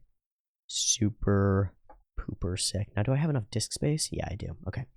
I mentioned that I wanted to start a company, and I mentioned in one of the earlier ones of these that I had rolled out a huge portion of my body with a glass bottle. So that's what I'm going to build. I'm in the process of finding an American glass manufacturer who can work with me to make molds for the stuff that I need and the stuff that I want. And I'm going to design. I've already designed multiple times, but I'm going to design and manufacture at least mostly glass. There might be some steel parts, but I want no plastic in it. A mostly glass, extremely thick. This is, again, like 1/8 inch thick glass, and I'm looking to get it up to about a 1/4 inch thick glass. So, 1/4 inch is 6 millimeters, I think. So almost 6 millimeter thick glass, maybe 5, maybe 4, whatever. I have to work with a glass blower to understand where the structural integrity is. But I want to make about a liter water bottle with a handle, kind of a little bit larger than a 750 milliliter bottle that you might buy vodka or tequila with. And I'm going to make it with a particular curve here and a particular curve here, and a really sturdy, like almost inch thick glass bottom, which is a design that I've got from a tequila bottle that we have in the house. And I'm going to manufacture it. And we're going to make a few models of it, but the idea that I have is that just like there is printed text here that sticks out just a little bit and produces a bit of a texture, literally a texture, I'm going to emblazon text over the entirety of the bottle. And that texture, hopefully, will allow it to dig deeper and produce a little bit of friction, a little bit of usefulness when you use it to roll your body out. And that's why I want to make it the thickest fucking glass possible. And I want to make it thick enough that you can drop it onto concrete from a standing height and it will not break, like guaranteed. And I want to make it sturdy as hell and hefty and heavy, and maybe too heavy for some people, and that's okay. We'll figure it out as we go. But I want to make it, and I want to call it, I've been working with my roommate. We're going 5149 on this, and we're going to put into place an LLC. And we've got trademark stuff that we're researching. We're gonna make it make a body bottle. And that's what we're gonna call it. The company we're gonna call Body Bottle, and we've got a number of different tools or ideas, from the liter-ish bruiser bottle to the idea of the Fury flask or the Suffer cups or the maybe the Punisher pitcher or temper tank, we're not sure, for like a big multi-gallon size bottle or something. And I've been writing out dozens and dozens of lines of things that I want to put on that bottle, because it's going to be something that digs into you. And so functionally it's going to be like imprinting those words into your flesh with pain, because it hurts and it's worth it. It's self-evidently worth it. Every person who works out and understands in any way, like foam rolling or pressure relief, as soon as I get them to put their glute or like their leg onto this bottle, they go, oh, and then they sit there for like half an hour rolling out that musculature, and then they stand up and they're like, dude, I needed that. I really needed that. Like every single one immediately recognizes the utility of it, and it's just like, yeah, I need one of those. And then I'll ask them like, hey, if there were like a little bit bigger one that you were convinced was sturdy, would you get it? Would you like want one? And they're like, yes, please. I have 4 foam rollers and none of them work for me, and I've got pain in my ass and in my thigh and in my ankle and in my back and in my shoulder and in my neck. And it's like, oh, well, maybe we can help you with that. So I want to write all this text onto it, and I'm going to read some of it to you. This is going to hurt. You're going to suffer anyway. Suffer more now to suffer less later. The solution is you. Pain exists. When you run, pain grows. When you hide, pain grows. When you turn and fight, you find the strength to defeat the pain. The pain runs from you. When you choose to face the impossible, you gain the strength to overcome it. Push into the pain and it will flee. Hurt a little and be free. You are as strong as the pain you push through. Your only limit is the amount of pain you're willing to bear to reach your goal. Strength is a measure of your capacity to push through pain. You're here to get strong. I mean that metaphysically. I really like this one. You have to experience pain completely to let it go. I think that's true. I think it's true of heartbreak, and I think it's true of grief, and I think it's true of physical pain. I think it's true of pain in general. You have to become awash with it. You have to bathe in it. You have to willingly turn toward it and step into it before you can release it. Otherwise, it will just stay there. You have to experience pain completely to let it go. Find the spot that hurts the most. Push on it until it hurts more. Repeat until it hurts less. See, that's just true. It's like we talked about it in terms of motivation and in terms of reading or drawing or doing something that you're not good at or you don't think you're capable of. You find the thing that hurts you the most. For me, it's my inability to organize. It hurts me. It hurts me the most out of anything in my life. And it's in a long line of things that I've gone, this is the thing that hurts me the most. And then I have pushed on that thing until it hurts too much for me to bear and repeated pushing on it until it stops hurting. And then I discover that there's a new thing that I can focus on that now hurts the most. And it hurts slightly less than the old thing. And I can see it clearly because the old thing isn't clouding my judgment. You know? Well, one of the first things that hurt was that during these last few weeks was that my identity was out of alignment. It was out of whack. And it needed to be solidified one way or another. And it got solidified one way. And once that was solidified, bam, on to the next problem. And I was starting to figure out more interesting problems about being. Same thing with reading or working out or whatever it is. What's hurting you? And if you sit here, if you close your eyes right now and you entreat your subconscious, not God, not the universe, not the world, yourself, your unconscious self. If you entreat it and you ask, seriously, close your eyes and go, what is the thing in my life that I'm doing, that I'm a part of, that I have some control over, that is causing me the most harm?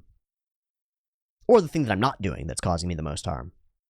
It's going to snap into your mind right away. Oh, it's your eating habits. Oh, you're not sleeping on time. Oh, you're not working out the way that you're supposed to. Oh, you keep skipping school. Oh, you're procrastinating on your assignments. Oh, you haven't made the thing you were supposed to make. Oh, you think of yourself as an artist and you haven't drawn in 2 weeks. Oh, you jerk off 4 times a day. Like, oh, you can't stop eating chips and candy. Whatever it is, right? Like, oh, you're video game addicted and you haven't left your room in a week. Like, you're going to figure it out. It'll snap into your mind. Just give it a little bit. So you'll know what thing hurts you the most. So now that you know that it hurts you, and it's within your control, because it is, push on it. And when I say push on it, it's yourself. So it's going to hurt. Push on yourself until it hurts more than you can bear, till you break. Because that's the secret. Until you break, you're never going to incorporate anything new. And that's an idea from Hoseki no Kuni, right? There's only one of them who can incorporate new things, and it's because she breaks. Push yourself so hard against the thing that you want to do that you shatter and it becomes a part of you. And then you won't be in pain anymore because you'll be integrated with it. Well, you'll still be in pain because pain is innate, but that pain won't be the pain, and the boundaries of your existence will expand. I had this thought. I was speaking to my friend about the idea of the human. Like, what are we? Like, what is us? And this comes from Gödel Escher Bach, is this idea that we are strange loops, that we're a conscious situation optimizing element that is essentially bound by optimize all systems except this system is our box, and we ignore that second part of the rule and always step out of the system, right? So if you optimize the system of being able to walk, you master it, it becomes ignored and unknown to you, and you can then move on to optimizing the system of how you run, right? And once you've optimized the whole system of how you move your body in space, you can apply that to optimizing the system of how you move your body in space in relation to another person, like dancing, or in relation to another person, like fighting, or in relation to another group of people, like a team sport, right? And you can move outside that boundary and optimize for it, and optimize for it, and optimize for it. But the process of the strange loop always spirals outward. It always breaks out of its own mold. Living things grow.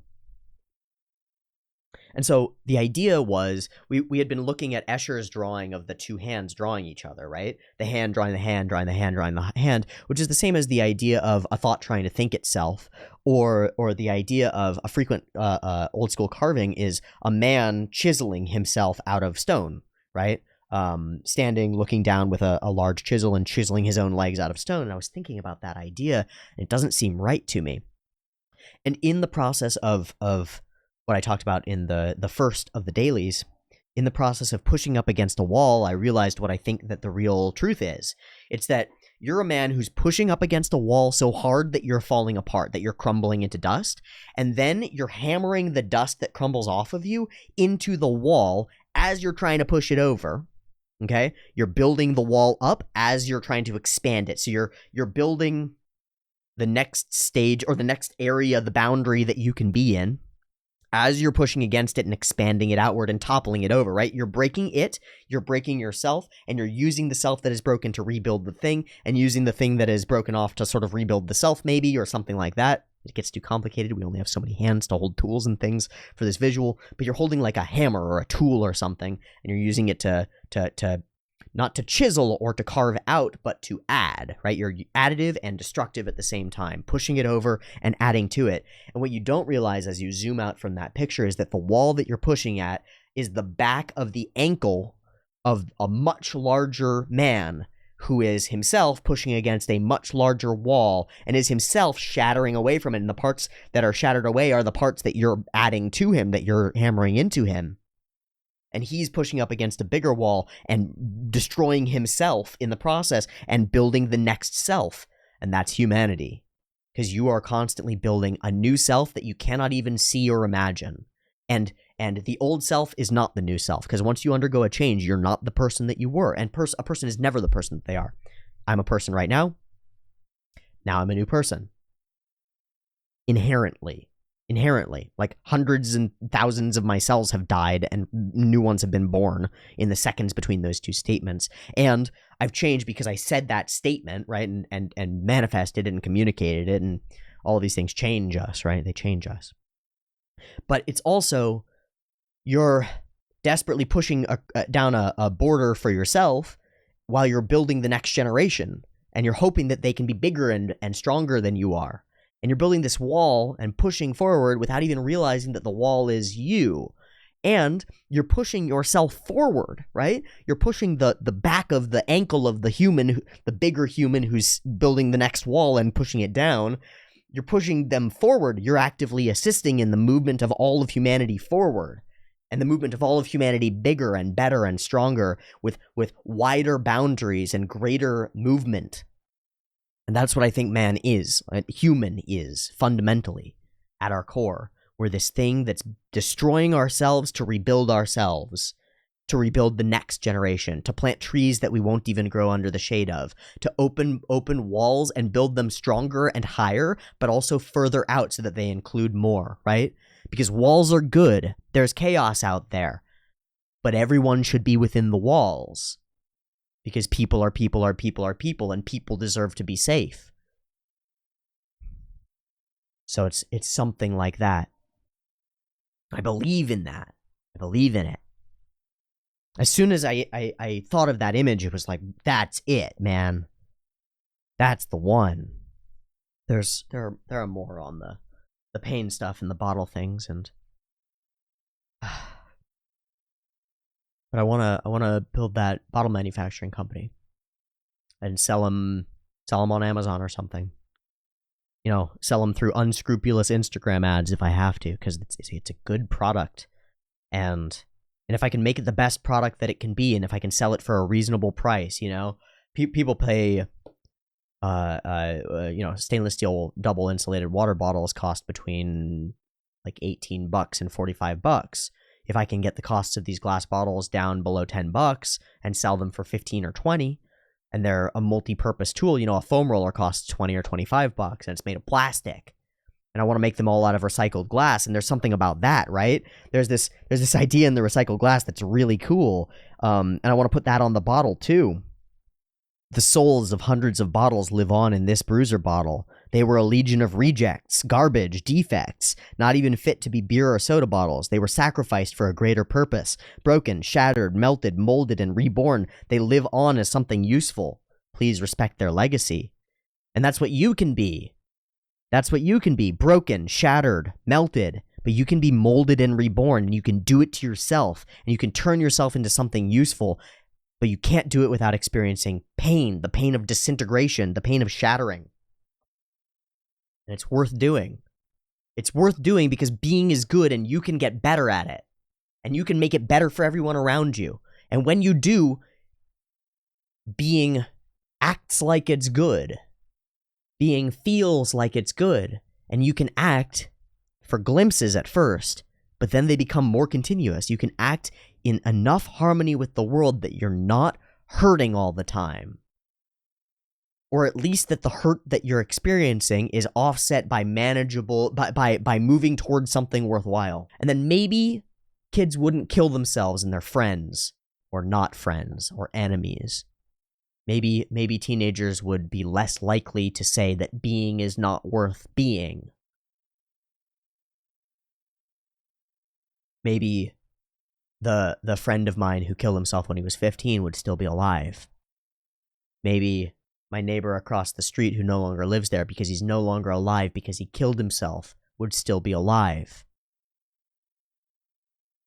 I'll bet each and every one of you knows someone or knows someone who has killed themselves in the last 20 years. To the point that we're jaded by it, that we take it for granted. That it's just a normal part of life that people are killing themselves, removing themselves from existence. It's just normal. Well, it's not normal. That's not good, and the ideas that lead to it are not good, and I deny them. I deny them. I deny them. I say being is good. I'm here to convince you. If you agree with me, come with me, and we'll show the world. If you disagree with me, come with me, and I'll show you. If you're not certain, come with me, and we'll explore together. And we can find out, hopefully in a way that is compelling.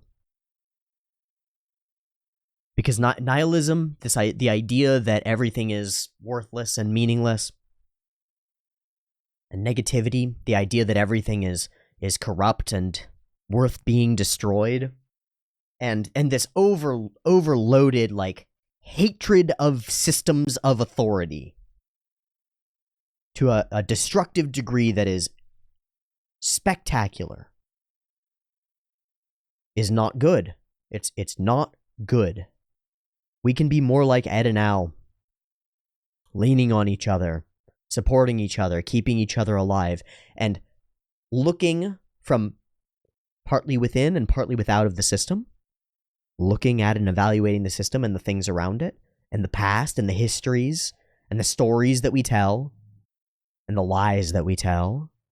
We can evaluate those, and we can start to seek out and weed out the weeds and true corrupting influences, and specifically the ideas that are in your head that grow like vines up a tree, sapping the life from the trunk, parasitically stealing your force of energy and willpower and life and creativity and love that is in you. Because just as much as that capacity for evil is in you, the capacity for good and generosity and love and creativity and collaboration and socialization and friendship and happiness and creation, the spirit of creation lives within you, just as much as the spirit of destruction does. And we focus far too much on the one of destruction. And fair, we're risk avoidant creatures. We avoid risks more strongly than we seek pleasures. And that's universal, I think, among most mammals. I think we can find it out with rats. You put a rat on a little spring, so you can tell how hard they're pulling, and you put food across the wall away from the rat, and you see how hard the rat scrambles, and the rat scrambles so hard. But then you put cat piss behind the rat, and the rat scrambles way harder. And then you put food in front of the rat and cat piss behind the rat, and the rat scrambles harder still. We're more risk averse than we are goal oriented, and so we focus on the negatives of ourselves and humanity and of the people around us. And this is something to catch in yourself, because the people around you are probably doing their best, and you probably despise them if you live close enough with them, because they don't take out the trash frequently enough, or don't do the dishes, or, man, they never clean up the damn floor, or they always leave the toilet seat up, and all these things. And you focus so hard on their negatives that you can't even see that they made breakfast for you and like cleaned the other part of the room and reorganized the fridge and did all these other things that they think are so important, and they're looking at you with contempt because, gosh, you just never reorganized the fridge, and you left a milk in there and it got spoiled and somebody almost got food poisoning. Like, oh God, how dare you? And so we refuse to understand each other because we're so focused on each other's negatives and on our own. But it doesn't have to be this way. And there are some fundamental, like, serious things wrong with the world and the way the world is being interpreted by, as far as I can tell, the majority of people within the world. I think the majority of people within the world, young people specifically, 30 and under, have a false and faulty, at least in part, conception of reality. One that leads toward negativity and chaos in a way that's real scary. I think we need to fix it. I'm not sure how, but I know that this one thing works a little bit because people have told me that it's worked for them. That somehow the process that I'm undergoing of looking at these weird fictions helps them, or has meant something to them, or has changed something in them. Or they'll come in and they'll say that this piece of media that you're now evaluating changed my life, and I can't wait to see someone else's perspective on it. And it's like, well, shit, what are you doing there? What's going on there? How did a piece of a story changed your life? Ridiculous. What a foolish thing. And yet it is known to all of us. Like, it's really hard to deny that stories have the power to change lives and to change societies. And there is a difference between stories that change societies in good ways and stories that change societies in bad ways. There are a couple of people in this world who've told stories that have changed societies in really bad ways. Adolf Hitler was a storyteller, a mediocre artist, and then a storyteller. He wrote a book, and the book was a story. It was the story of his struggle, and it was allegorical for the struggle of the German people after World War I. You know, his idea of getting rejected from art school was relevant and accessible for the German people who felt like their great nation had been destroyed unjustly. And it captured the hearts and minds of the people, and it gave them an enemy to fight against, and that enemy was Jewish. And what was created and altered by the story that was told. Because that's what happened.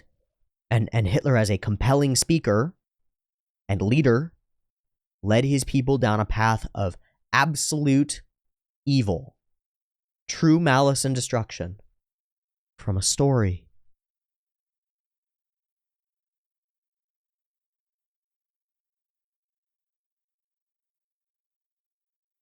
I've got a copy of Das Kapital and a copy of the Communist Manifesto on the way, and a copy of the Marx Engels Reader as well.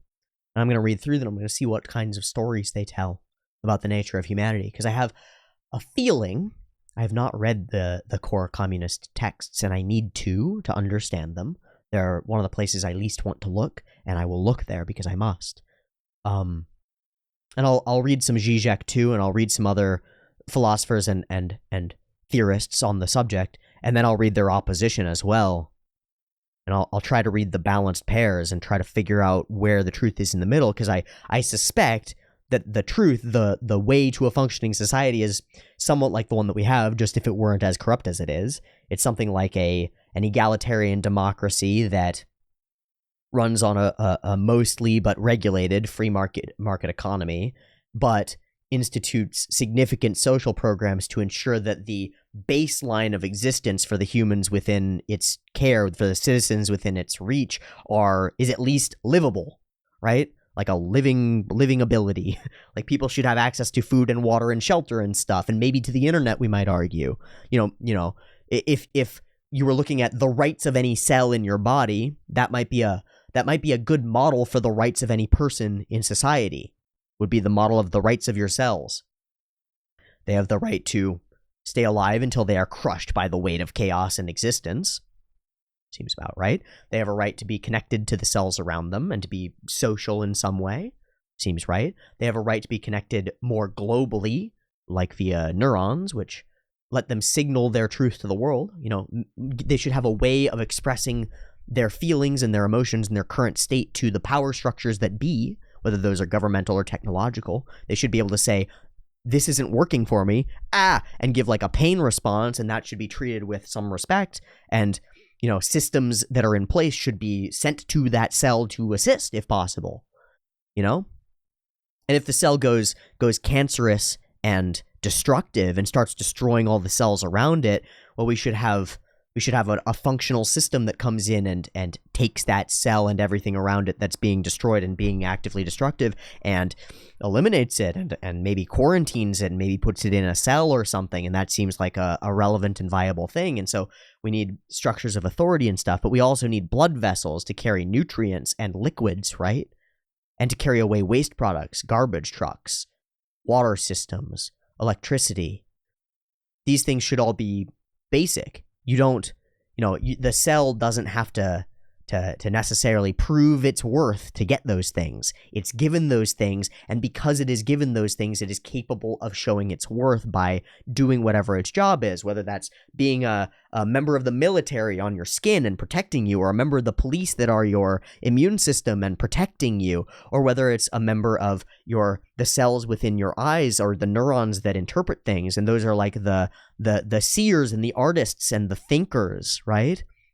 Or whether it's one of the cells in your lips and mouth, which are the tasters and the consumers and the sensors, but they're also the speakers and the ones who say what the collective is thinking, who put out there what they believe, you know? Or maybe you're a cell that's a part of a muscle that's essentially part of a movement and transportation and stuff, or a cell that's epithelial and is, you know, what are the people who work on roads doing? They're basically fixing and managing our blood vessels across our nation, right? And what are truckers doing? You know, they're like platelets, or not like platelets, like individual blood cells carrying nutrients and goods and things from side parts of our society to another. It's all one body. And every cell within it, every human within our society, every cell within our body, every human within our society deserves the necessities for life, the basics: blood flow, nutrients, a connection to the overall nervous system, connection to the cells around them, a goal, a way to be that they can fit in, right? And if they can't find one, then they need to find one. We need to find one for them because they matter more than the whole, right?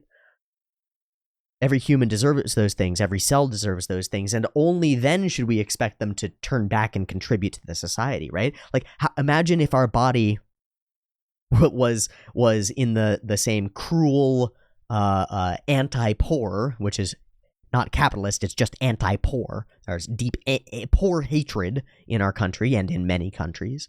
If our body was anti-poor and was like, well, you know, just stop being poor, you homeless fucks on the streets, you idiots, you obviously just don't get it. If we were like that to ourselves, you know, a cell divides and now there are two new cells, and the body just goes, yeah, fuck you guys, make it on your own. Those cells both die, and well, shit, it didn't work. And if our body did that overall, all the new cells would then die, and then the person would. So that doesn't work for society either, does it?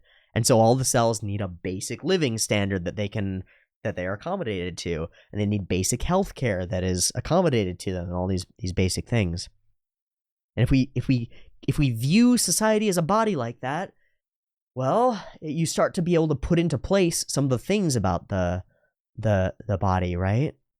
You know, you get the manufacturing systems that are like the that are like the internal organs and the digestive tract, and you get the filtering systems that are like the liver, and you get the systems of control that are like the brain, and the systems of thought and creativity that are like the other half of the brain. And then you start to recognize that a lot of the political strife is an extrapolation or an expansion on the internal psychological strife of the individual human, right? We've got two sides of our brain, and one of them is organized to deal with chaotic things and creativity, and the other thing is organized to deal with known things and keeping things the way that they are. And it's like, well, you look at politics, and one half of our political side is essentially, for the most part, and it's way wonked because it's hyper corrupt and extremely wrong, right?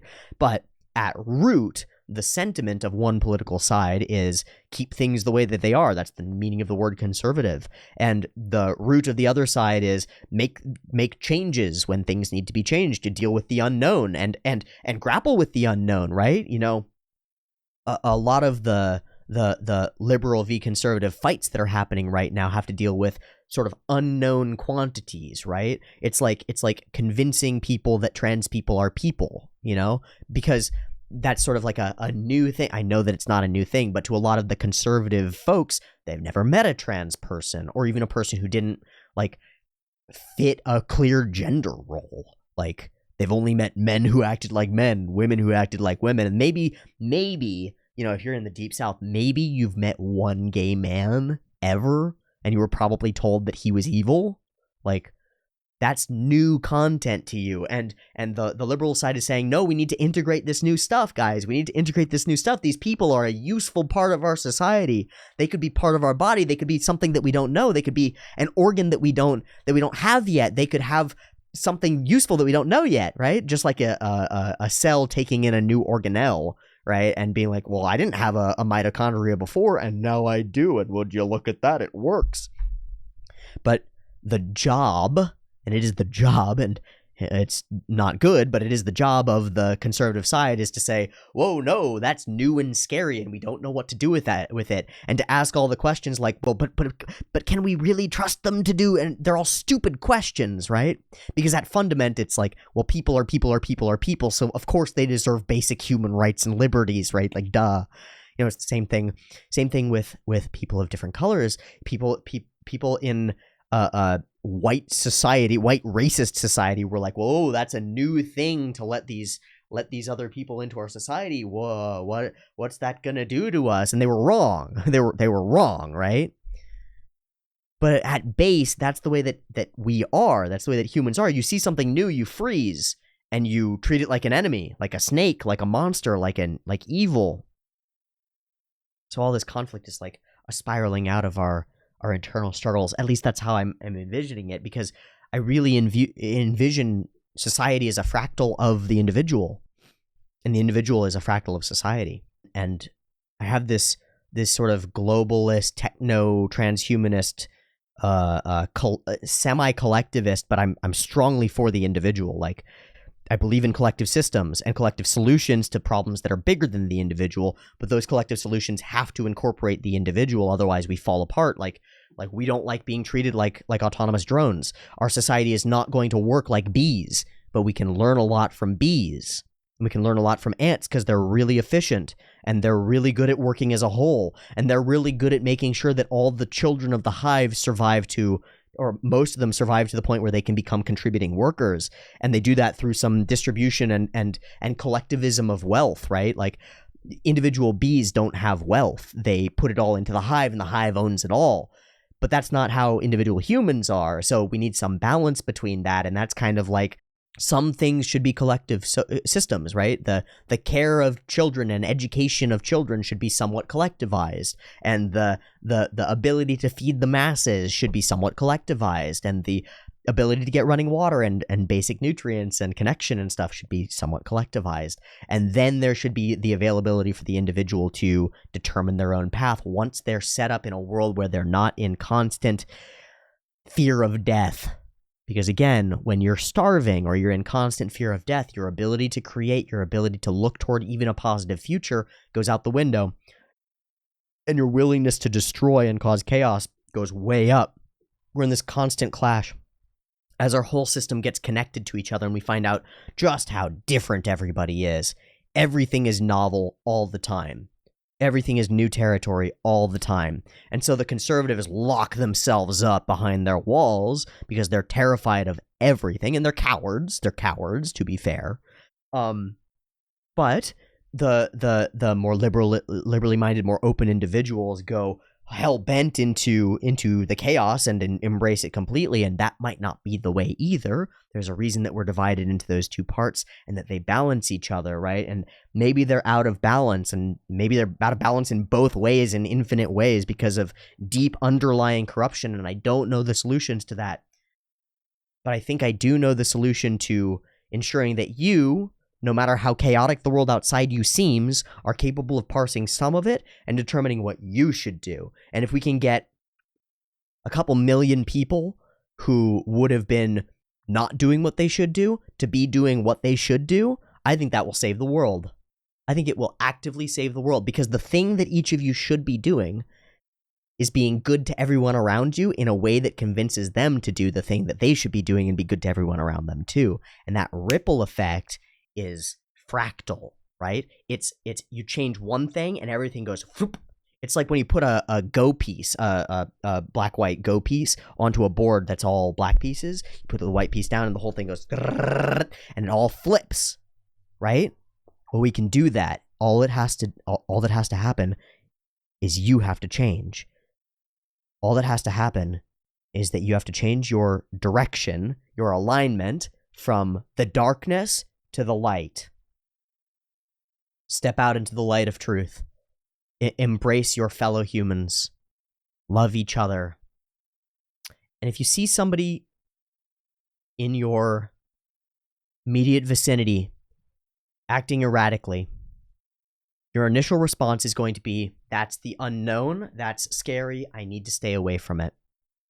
But I entreat you to at least examine that emotional response, because there's a distinct possibility that they really, really need help and don't know what the fuck they're doing. And maybe you should invite them to come and watch a story with you or something like that.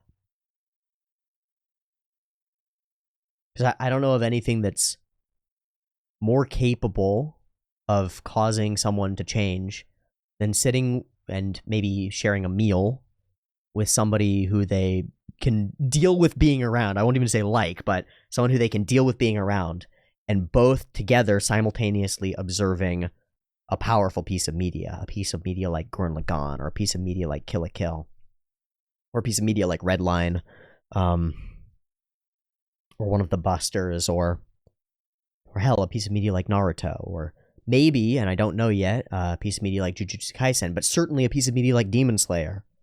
Just go, invite them to, hey man, you want to watch anime with me? Fuck, so good. Oh, that does remind me of one last point that I wanted to make, which was this. Part of the reason that I'm parsing anime is because I think it's where the most value is. Another part of the reason that I'm parsing anime is because I think anime and manga are where the outcasts go. I think there's no higher concentration of depressed, anxious, confused people than in the fan bases around anime and animation. And I think that's fundamental and psychological. I think that while we are all innately built to relate to other human faces, watching them in movies can be difficult if you don't know how to relate to people very well, or if you're poorly socialized. And so relating to animated characters who are sort of like, they're human, but they're not human enough for you to feel uncomfortable about their faces being too real. So you can project onto them your symbols more. It seems to be really compelling. That's my guess, at least one layer of the thing. I think another layer of the thing is that anime was sort of new and not well understood and different, right? And so the edgy edge cases sort of go in that direction, right? Regardless of how it happens, the people who watch cartoons, I think, and this isn't to say that you're watching cartoons because you're depressed, but I think there are a lot of people who watch cartoons because they're depressed. I think there are a lot. I did. I sought out something that I was missing in these mythologies, and I found it in anime. And other people seem to do the same thing over and over and over again. And so when I turn my attention to it and I choose this thing as the medium that I investigate, that's another part of why. Is because I think that the most people who need something can be found here. Because the place where you find the most people who need help is not at the clinic where they're getting help or like a therapist's office. Those people are already getting help. They're fine. The people who are sitting in their rooms watching anime all day and jerking off 5 times a day and whatever, those are the people who need help, who need a voice, who are voiceless. And maybe I can give them a little bit of that, or show them that someone who, whether they believe it or not, has been like them. And I have. I was on the road, man. I was on the path to inceldom and black pill. I was on the road, really was. You know what got me out of it? Well, 2 things. That book and the man who wrote it. Specifically, and being very specific here, specifically the university lectures that he put up for free online. Immense resource. Has also catapulted me into watching university lectures on all sorts of things. MIT and Stanford have an immense amount of lectures that are online for all sorts of stuff. And you should go check them out, because you can go and get the multi-$1,000 educational experience from some of the best minds and best teachers in our world ever, who have ever existed, have put their material, which costs thousands of dollars, by the way, per semester. They put it all up for free online, and you can just go and watch it. And the only thing that you sacrifice is your time and the pain of finding out that you don't know everything. Paltry sacrifices. You know, I talked to my roommate about it. He was like, "Man, I'm really sad. I gotta work really hard because I gotta pay for daycare and all these things, and I can't afford to go back to school. I want to complete this kinesiology degree." He's working toward becoming a chiropractor, or a chiropractic assistant at least.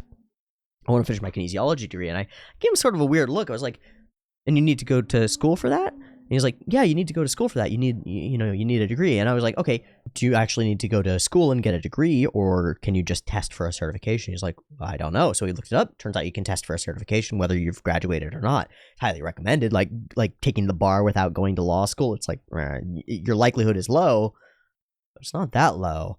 And so then I went onto YouTube and I was like, okay, let's go check on YouTube. And I type in Kinesiology 101 and I scroll through a little bit and I find a playlist from MIT. Click on it. It's got 14 or something videos in it and they're all an hour long. And I go, hey man, here's a semester of classes from MIT, Kinesiology 101. And you go to the page and it's like, well, there's Kinesiology 102 and most of the entire curriculum of everything that you would need to know. And you can just go and get it. And the only thing stopping is you.